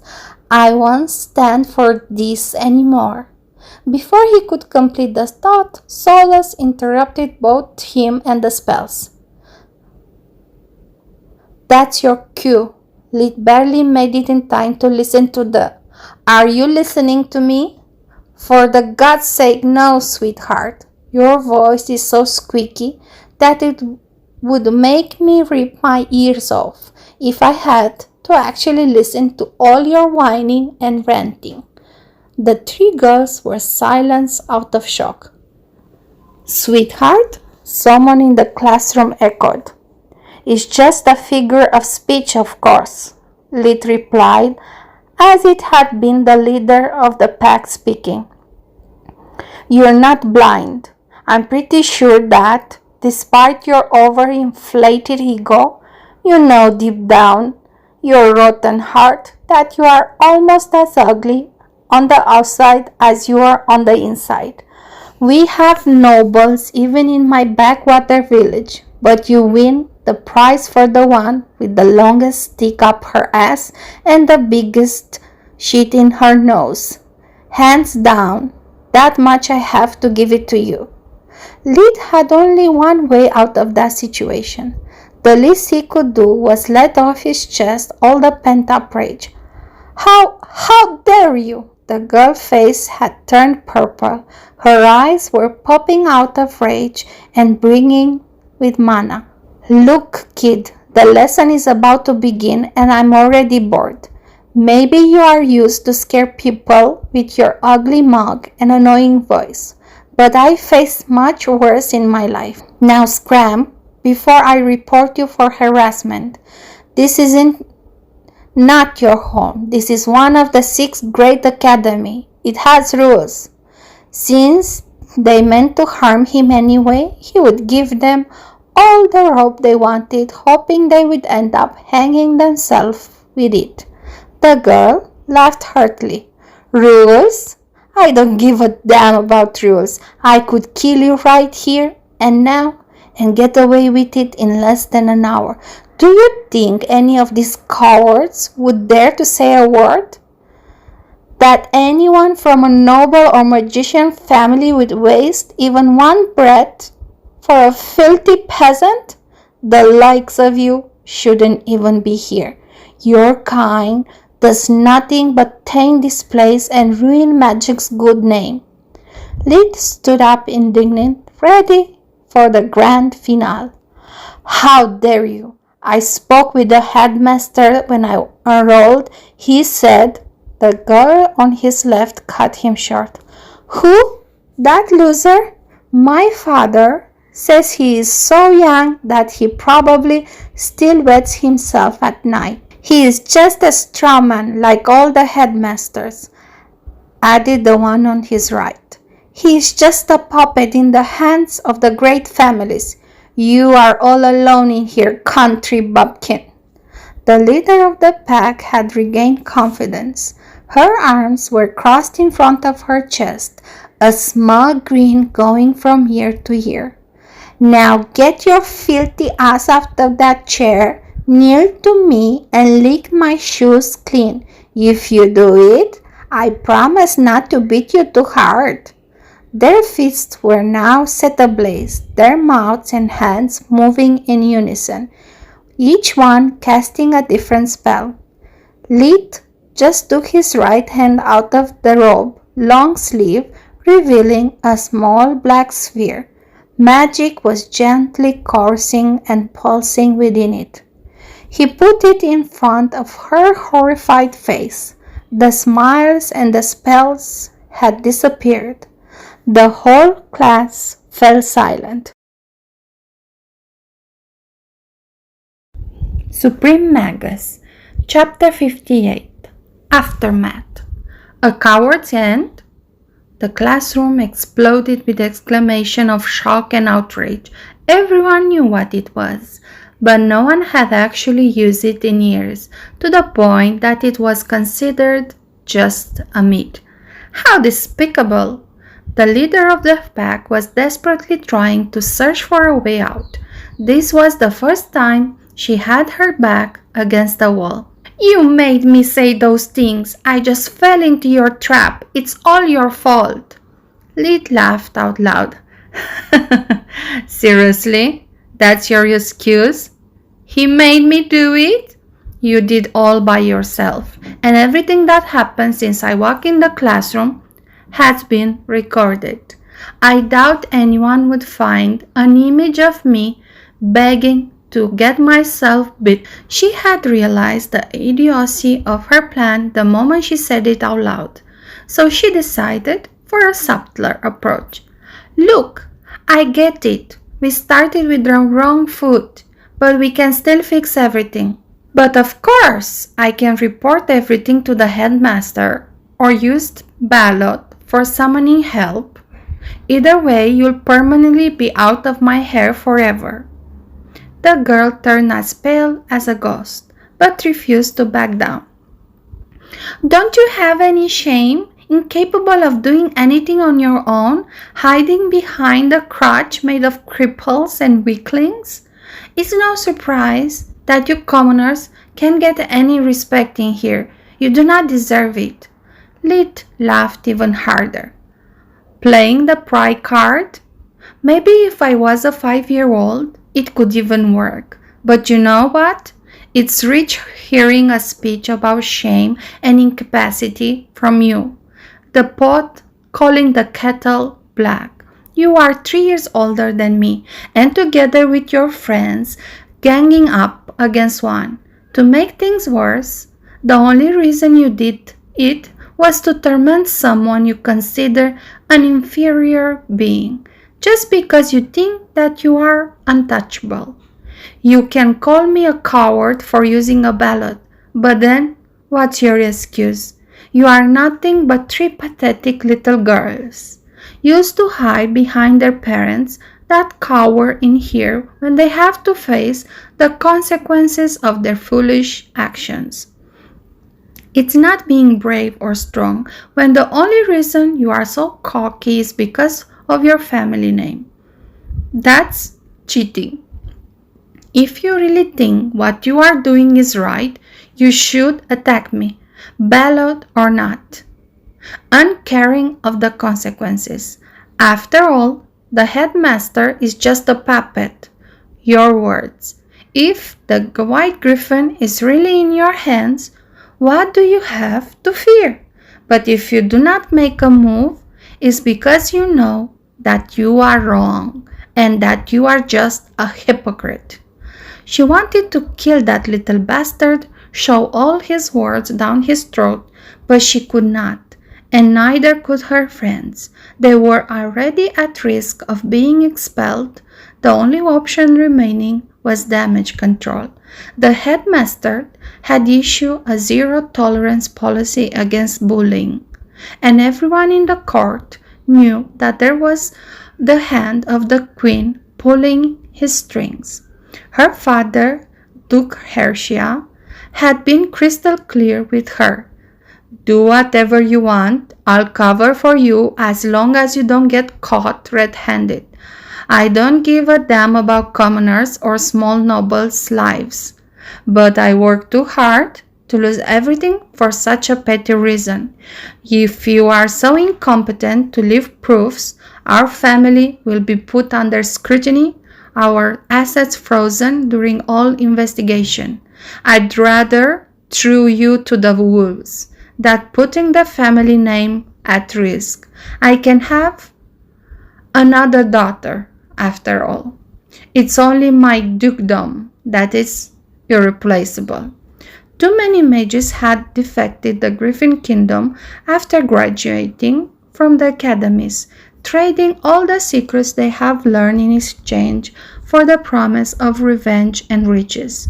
The system had proven to be corrupt decades ago, but now it was crumbling under its own weight, snowballing out of control faster and faster.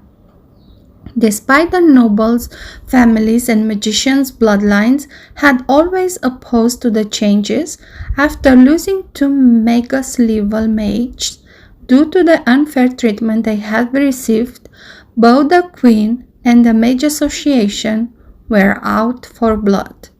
During the past year, Duke Moniar's son had been proven guilty of causing a brilliant young mage to move to the Gorgon Empire, where he revealed to possess an outstanding talent.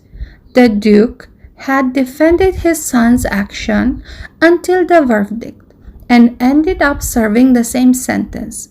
The Queen had stripped him of his title and all his possessions, passing them to the next of kin. He took his life the next day, incapable of accepting the loss. The standstill between Leet and the girls lasted until Professor Trask entered into the room. Leet walked up to him, the ballot still in his hand. "Please, don't be a jerk. My day has barely started, but there is still plenty of time for going from frying pan to the fire. Please don't be a jerk." He wished as strong as he could. When he regained his cool, he noticed that Professor Trask was fairly young. He was pretty handsome, around 30 years old, 1 meter and 82 centimeters high, and with the build of an athlete. His dark brown hair had a military cut, yet he had a stumble, no robe, and the sleeves of the shirt were rolled up to the elbows, revealing his muscular arms. Seems more an adventurer than an academic. Either way, judging from his age, he should be one of the professor the headmasters handpicked. "I need some freaking luck," he thought. Leet bowed deeply to him before speaking. "Professor Trask, please, I need to report to the headmaster. My name is Leet from Lustria, and..." An odd light shone in Trask's eyes at those words. "The sassy kid! I knew I recognized your face from somewhere. Man, did you really manage to get into trouble even before the first period? This academy is way rotten than I thought. Who's the culprit this time?" Still dazed from the professor's mental, Leet managed to point at the three girls. I have no idea who they are. It's my first year too, you know. But I'm sure that with the the ballot, we'll solve everything in a jiffy. Go get them, Tiger. I wait for your return before starting the lesson." After almost drowning Leet with his words, the chatterbox stamped his left foot, opening a warp steps straight to the headmaster's office. As soon as Lid crossed the threshold, it closed behind him. Lid greeted him with a small bow, too depressed to keep up with the etiquette, handing him the guild ballot without saying a word. Already? Linjos was even more shocked than Lid. Yes, I don't know the range of this thing, but they call it a proper welcome. So much for a safe environment. Linjos took the ballot, placing it on a small tripod. It projected a 3D hologram of the recording, starting from the moment Lid had taken it out from the cuffs. Contrary to Lid's expectation, even that phrase was perfectly audible by adjusting the settings. When it ended, Linjos was hiding his face between his hands, full of shame and embarrassment. I'm so sorry. I had no idea the situation is so dire. A headmaster that has no knowledge or control of his own academy. I must look like a fool in your eyes. That's quite an understatement, Lee thought, but since his entire academic career rested on Linjo's shoulders, he decided to give him the benefit of the headmaster. I don't mean to be rude, really, but that was the daughter of a duke. Right now, what really concerns me is what will happen to her, to me, and more importantly, what can you do to guarantee my family's safety? Lid was seriously worried about the consequences of that clash, but he couldn't back down again and again out of fear. Even forge mastering wasn't worth having his self-esteem and body broken every time some rich kid wanted to have a fun at his expenses. Linjos didn't fail to notice how depressed and downcast Lid was, and that hurt even more than just his pride. He had failed another of his precious students. Don't worry about it. The three of them will be punished according to the rules. As I said to you the day we met, I don't do favoritism.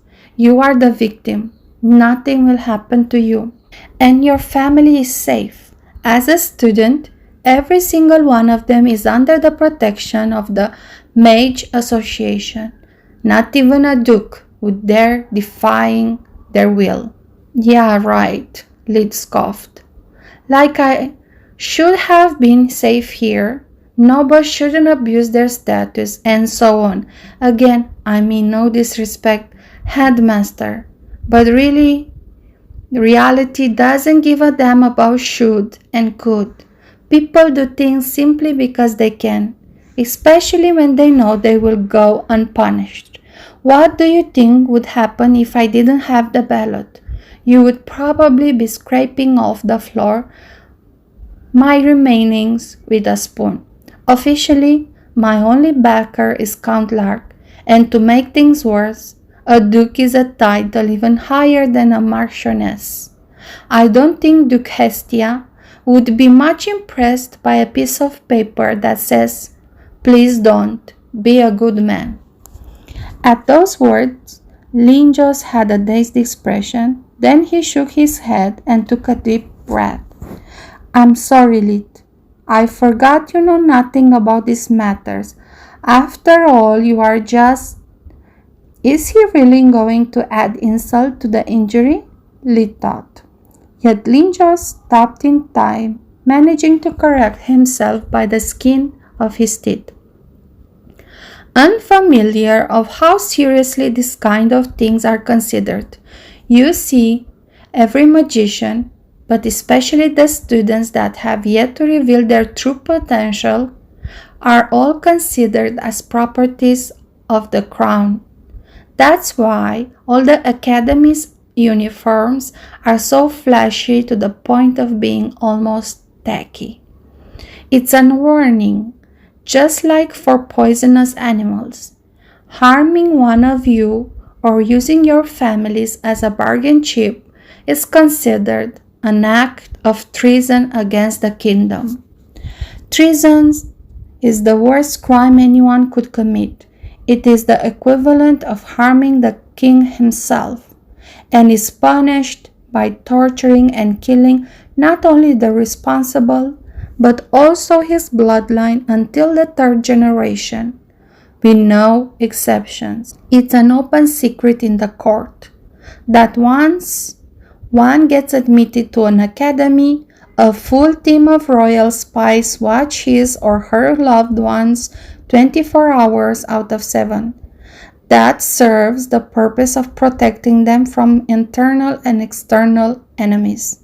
Without such precautions, envoys of the Gorgon Empire or any other powerful influence could coerce our students in betraying their country.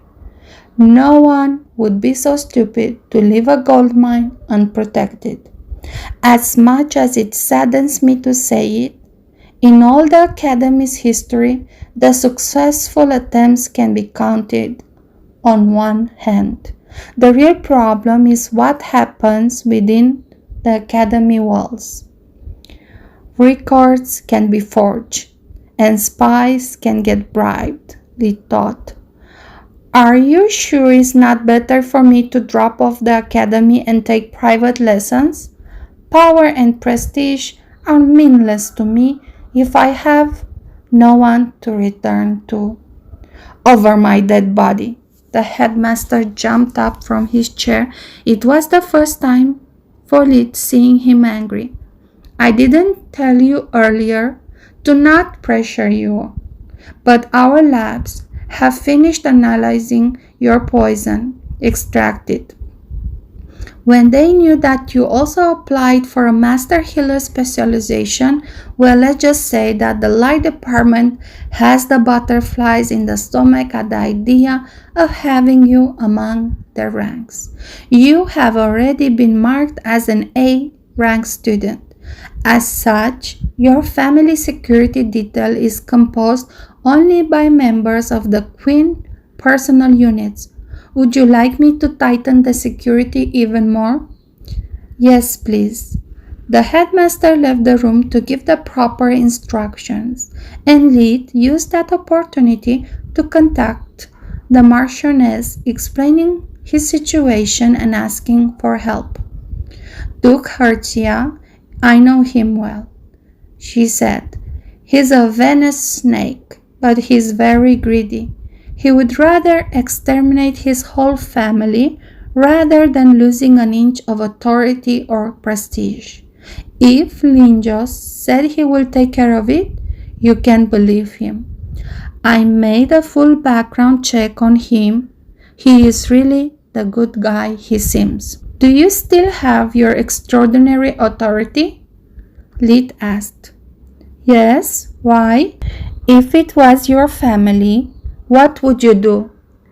Everything I can. I get it. I'll make sure the association does its job properly and put some extra guards in Lutia. If anything happens, I'll let you know. After thanking her profusely, Lit interrupted the communication. A rank, huh? So far so good, Lit thought, but he felt no joy for his achievement. I put myself in this golden cage. It's time to put these bars to the test. I don't give a damn about dukes, queens, and politics. If anything befalls my family, I will put everything I have to wipe out the Griffon kingdom off the maps. Suprememagus, Chapter 59. Alone in the crowd. Lit returned to the classroom with another warp step, so the first period ended to be delayed by only 20 minutes. Professor Trask winked at him with a kind smile, sending him back to his desk before starting the lesson. The 3 girls had been forced to stand up alongside the chalkboard the whole time. There's no reason for you to get comfortable since you are going to leave us soon. Trask had a cold smile the whole time. He seemed to be taking great joy from their misfortune. As soon as Lit returned, the three girls were called into the headmaster's office. Only then, the warp steps closed and the lesson began. First of all, let me introduce myself. My name is Gian Trask, and I was born a commoner. He took a long pause, getting those words echoed through the class. Taking a mental note of whoever made a disgusted or disapproving face for future reference. Back in my days, I got rejected by the Fire Griffon Academy. I was forced to join the association as a homeschooled, and then worked my way up as an adventurer until I managed to get my specializations. My talent had been acknowledged to the point that I was offered a position as a professor in this academy, and the Fire Griffon headmaster got fired for being an incompetent old fool. If any of you share his vision, feel free to join him. Trask pointed at the door. No one? Well, let's start with the good stuff. Theory of combat magic. You'll be asking yourself, what the heck does it even mean? You are all proficient in the first 3 tiers of magic. What could I possibly teach you? The answer is how to keep you alive by revealing the true value of the so neglected chore magic. I know, the name is horrible, but since the dawn of academies, chore magic has helped examiners to separate the wheat from the chaff. Have you ever asked yourself, why is that the first thing they require you to perform? Because here, inside one of the greatest academies, from now on, you'll learn how to love and respect it with its true name, the first magic. First magic is the reason why a mage can live long enough to have children. Sure, it's weak, but do you really believe you'd have the time for even a tier 1 spell if someone tries to stab you? The answer is no, you wouldn't. Without first magic, you will die, wasting all the time, effort, and money that your parents and the academy have invested in your formation. The lesson proceeded with Trask making examples of different life in that situation and how to survive by using simple tricks of first magic. Most of the class furiously taking notes, only Lit and a few others of the over 200 attendees would look around surprised by the ignorance of their peers. Can you believe it, Solus? Those noobs are taking notes with a frigging pen. Now I understand why this course is mandatory for all. I doubt many others have spent hunting and refining their skills. First magic, Solus pondered. For a second I expected him to call it true magic. Most of the tricks he is explaining, you invented them back in the crib.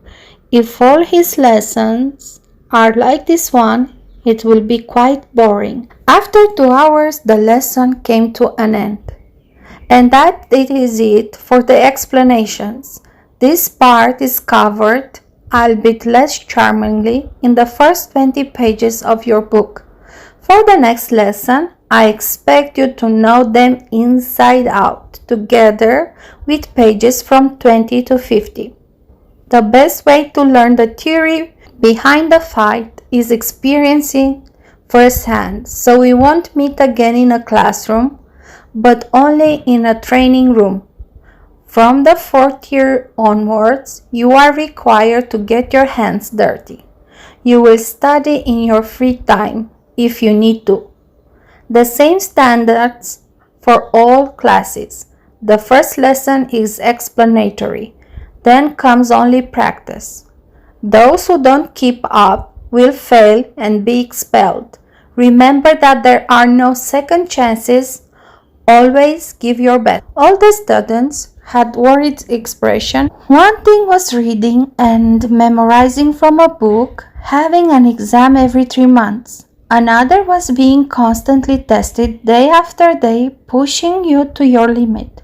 Since the next lesson was also a mandatory course for all, the class wouldn't change. There would just be a short break before the next professor arrived.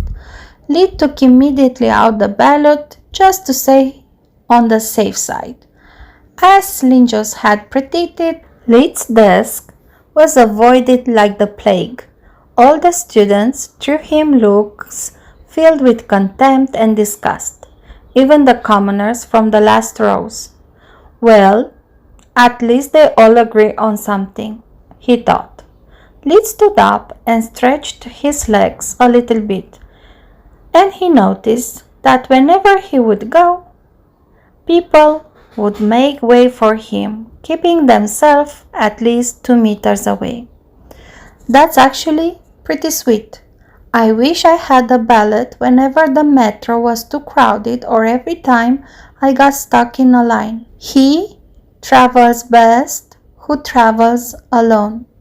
Lee checked up his schedule. Professor Nalier was in charge of Principles of Advanced Magic.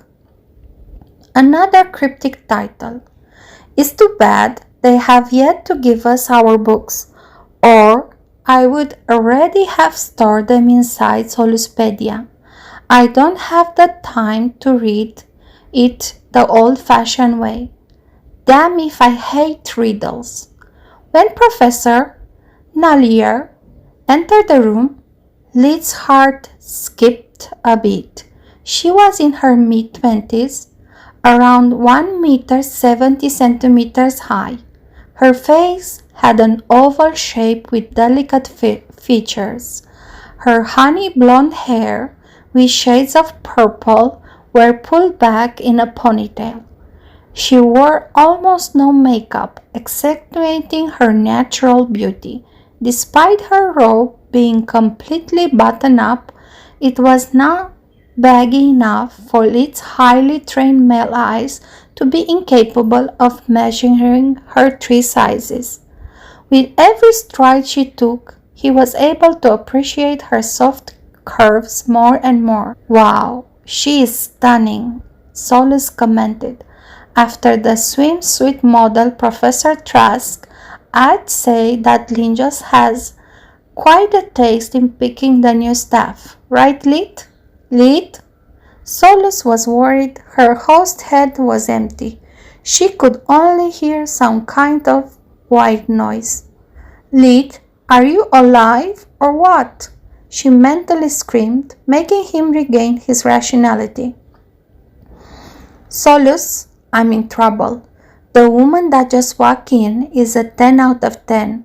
On my personal scale, I never believed the real 10 could actually exist in real life.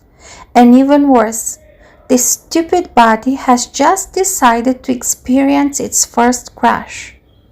Solus was flabbergasted. Are you crazy? Right here and now? With all that is at stake? You want to become the teacher's pet?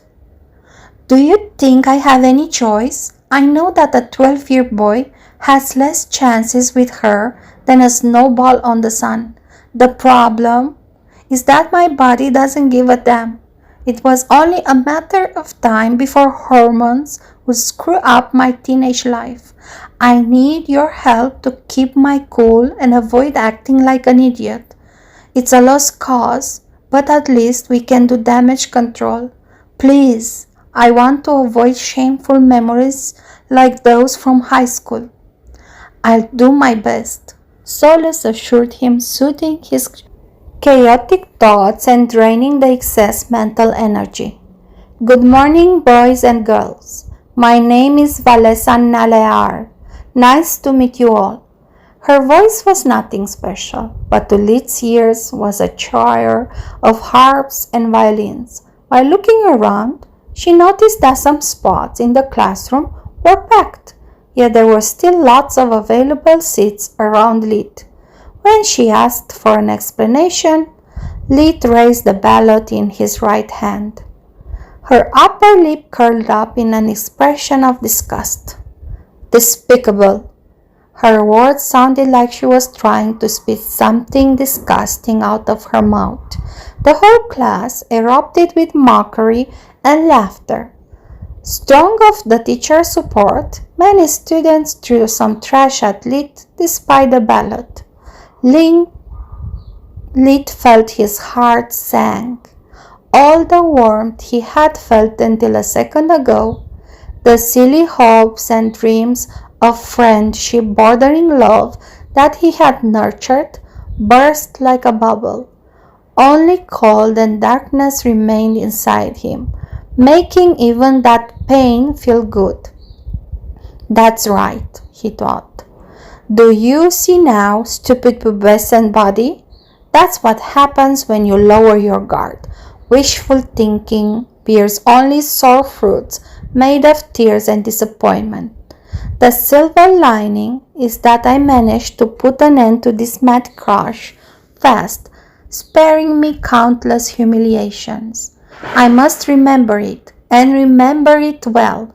Rule number 1, trust no one. Always expect the worst out of everybody, and you'll never be disappointed. The class was still laughing when Professor Nalear roared, "Silence!"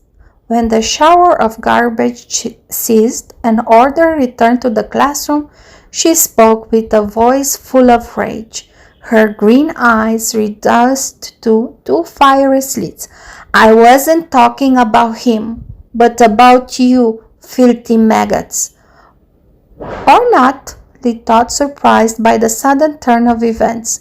She looked at the various groups of people all over the class, glaring at them with fury, while a blue aura emerged from her body, making her robe move a light like she was a mist of a storm. Her hands moved too quick for the eyes to see.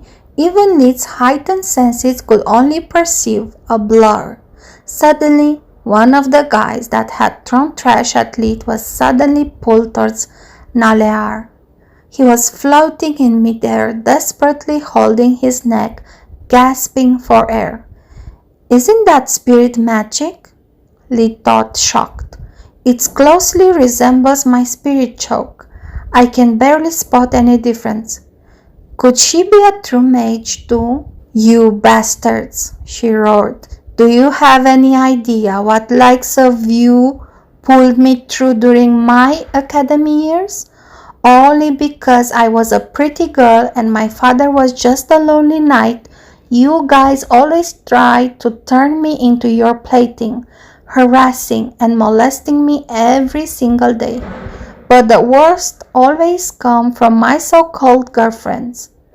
Her hands moved again, pulling another of those who had thrown trash, but this time it was 15-year-old girl wearing a heavy makeup, always calling me a slut at my back, spreading rumors and trying to lure me into traps to give their male friends the opportunity to have some fun, and that only because I was more talented than them, so they needed to put me in my place.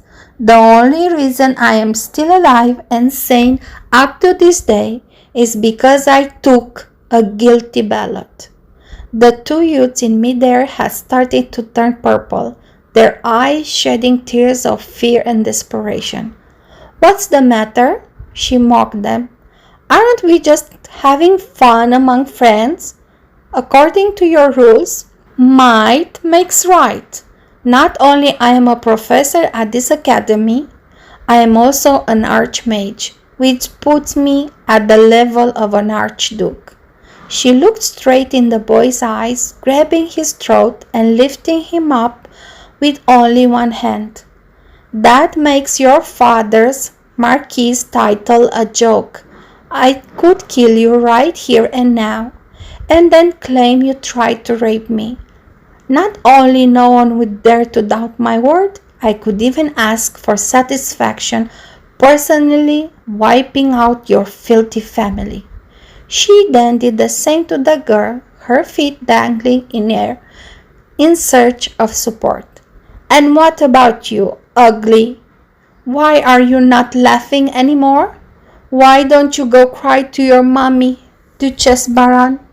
I want to see her face when I will rip your heart out in front of her eyes and make her eat raw, as an apology for being weaker than me." Only when their faces turned blue for lack of air, she let them go, throwing them away like trash. Professor Nalear immediately conjured water, washing her hands like touching those two could stain her very being. By my maker, Solus was blown away. Now I finally understand. Headmaster Linjos didn't choose his staff based on physical appearance. He replaced the old professor with talented people that have been victims of the system in the past. This way, not only he is sure to have at his service someone that can truly empathize with the victims, but also people that will never back down in front of abuse of power. They were all hell-bent on revenge. If they cannot change the system from inside, no one can. Despite their symbiotic link, Lit wasn't able to hear a single thought Solus had sent him. He watched the events happening in front of him in a daze, his mind blank, incapable of accepting reality. "Please, marry me," he suddenly blurted out loud. Suprememagus, Chapter 60. Alone in the Crowd. When Lit realized what he had done, it was already too late. His face blushed up, even the ends of his ears turned to bright red. "Smooth moves, Dad," Solus mocked him mercilessly. "Too bad you forgot the flowers." Professor Naliar giggled, making Lit to turn to an even brighter shade of red. He felt so embarrassed of himself that he could only hide his face between his hands, incapable of watching her, while banging his head on the desk. "I'm an idiot," he inwardly screamed. "Since when did I stop using my brains? Just when I thought that things couldn't get any worse, I turned out to be my worst enemy." "I'm honestly flattered by your feelings," she said while still chuckling, "but I'm not into kids. I'm looking for a tall and strong mage as a life companion. If in 6 years I'm still single and you haven't changed your mind, I will be happy to resume this conversation." Lit wanted to cry and run away, spending the rest of his life hiding in the deepest hole he could find. But he had already made a fool out of himself. There was no reason to add insult to injury. He took some deep breaths to calm down, using water magic to cool down both his face and nether regions, finally regaining his focus. "If I apologize, I will make everything worse," he thought. "She reacted like I was joking. Let's play along. The more I stir it, the more it will stink." Now, before going back to the course topic, one last word of warning for you scum. The next time I catch you doing something disrespectful towards one of your classmates, I will make every single one of you regret not having a guilty ballot. Are we clear? No one dared to reply. Perfect. Let's forget about your pathetic, miserable existence so I can explain to you what Principle of Advanced Magic is about. She approached the chalkboard. A long and thin piece of mineral appeared out of thin air in her hand, allowing her to draw a human silhouette. As you should already know from your first 3 years, every human possesses a certain degree of talent for magic. The extent of such talent is defined by the amount of mana one has stored into his mana well. Lid followed her speech with interest. So, they really have no concept of the manacore, he thought. An individual talent can be roughly split into 3 categories. The normal human.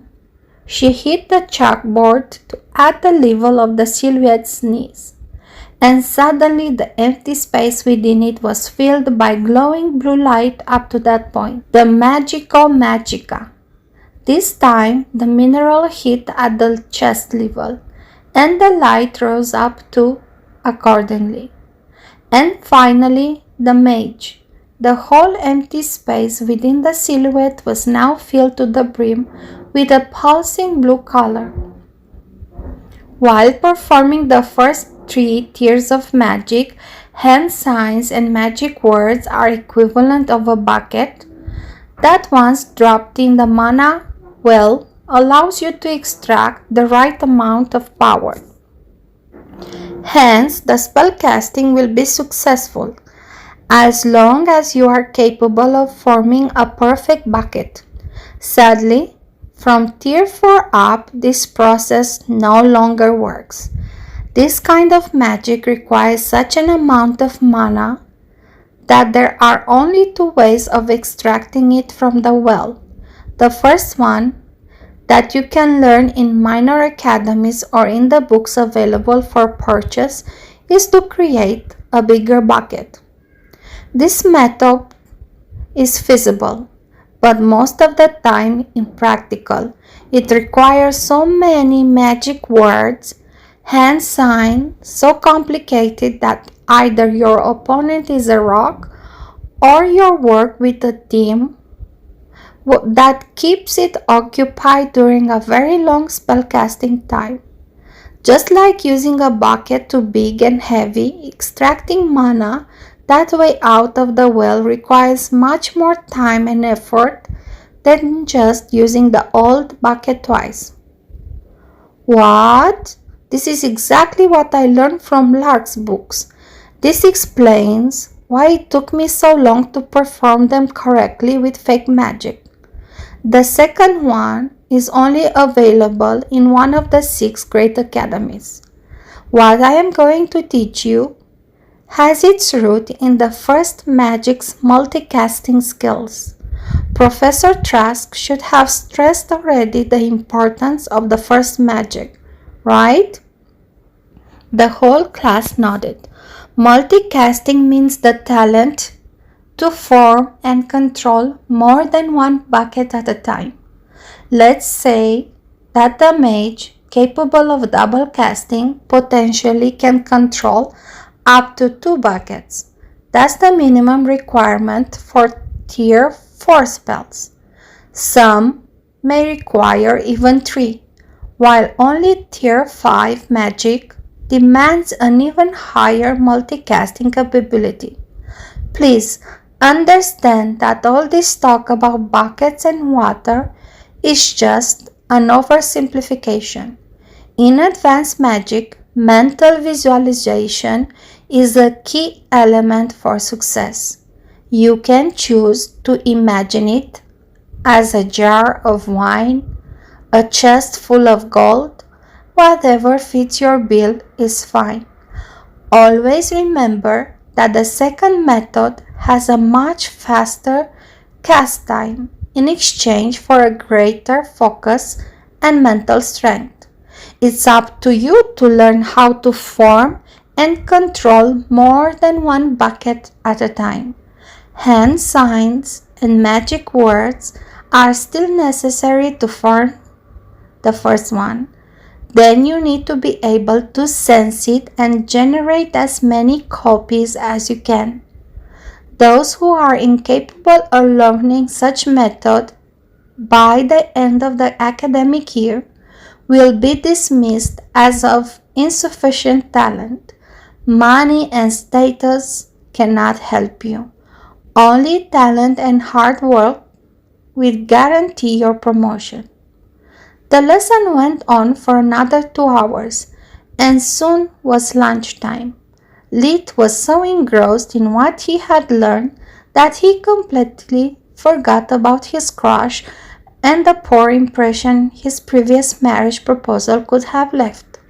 He said goodbye to Professor Naliar before leaving the classroom, but didn't give her a second look or even a thought. The more I learn, the more fake magic does indeed resemble true magic, but most of the things she explained are completely wrong.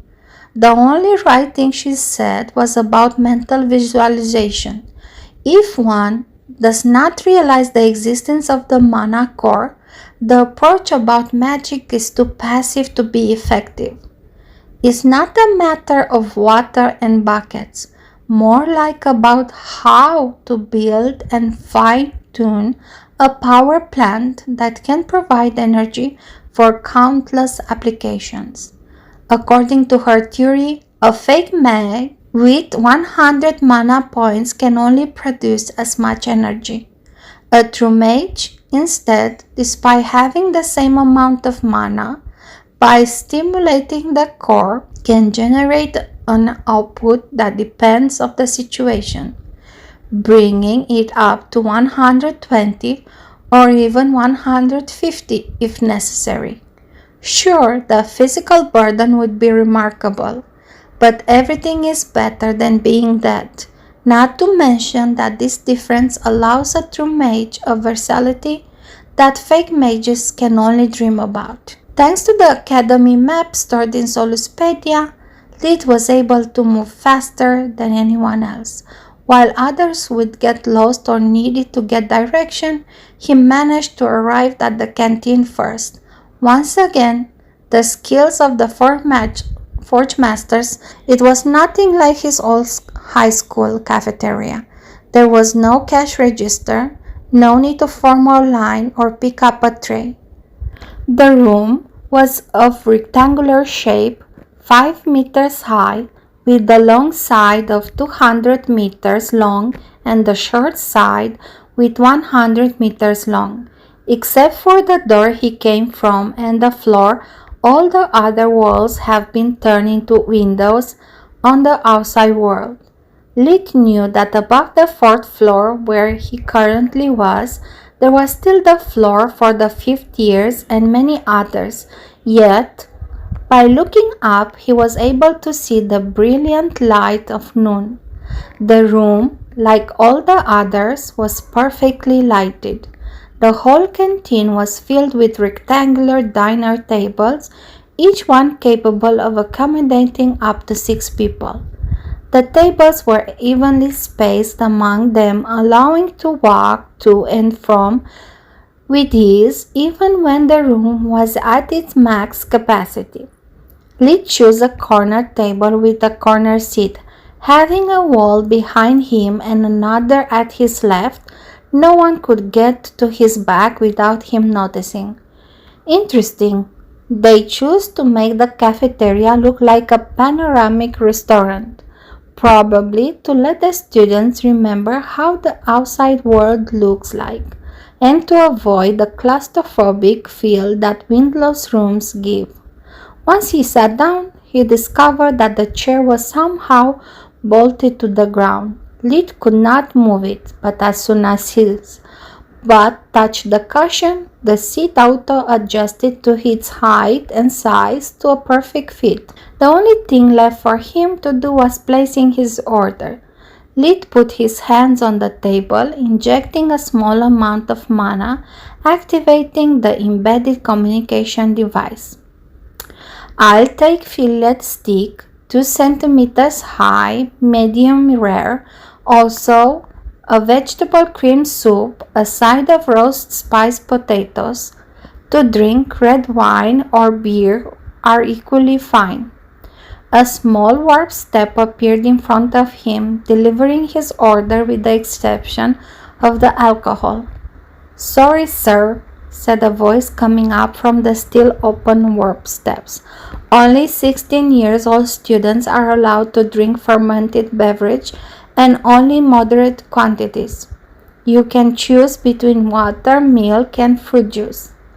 Lid sighed deeply. It would not be the same without some spirits to lighten up his heavy move. I'll take water. Soon he completely forgot about his problems. The academy chefs were worthy of a 5-star restaurant. The meat was tender and juicy without nerves. It simply melted in your mouth. The potatoes were crispy on the outside and tender on the inside, spicy enough to make his blood run and pleasantly tickle his tongue. The cream soup was excellent as well, but Lid ate it for last. He hated vegetables, or any form and kind, yet he left the plate clean. He knew how important it was keeping his diet balanced while his growth spurt approached. He had managed to enjoy his whole meal, ignoring the people around him and only looking at the forest outside. It stretched as long as his eyes could see, and during his brief time in the canteen, he was able to spot many beasts and herbs he had never seen before. I wish I could take seconds, but if I eat too much, I will be so sleepy that I will barely able to pay attention. It's my first lesson for my master healer, and first impression is very important. Despite considering himself to already be a great healer, Lid was really curious about Tier 4 light spell, since there was none in all the books he had previously access to.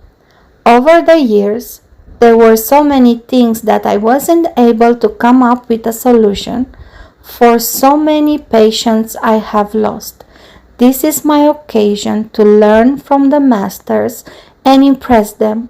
If I manage to keep my status as an A-rank student, my life will be much easier.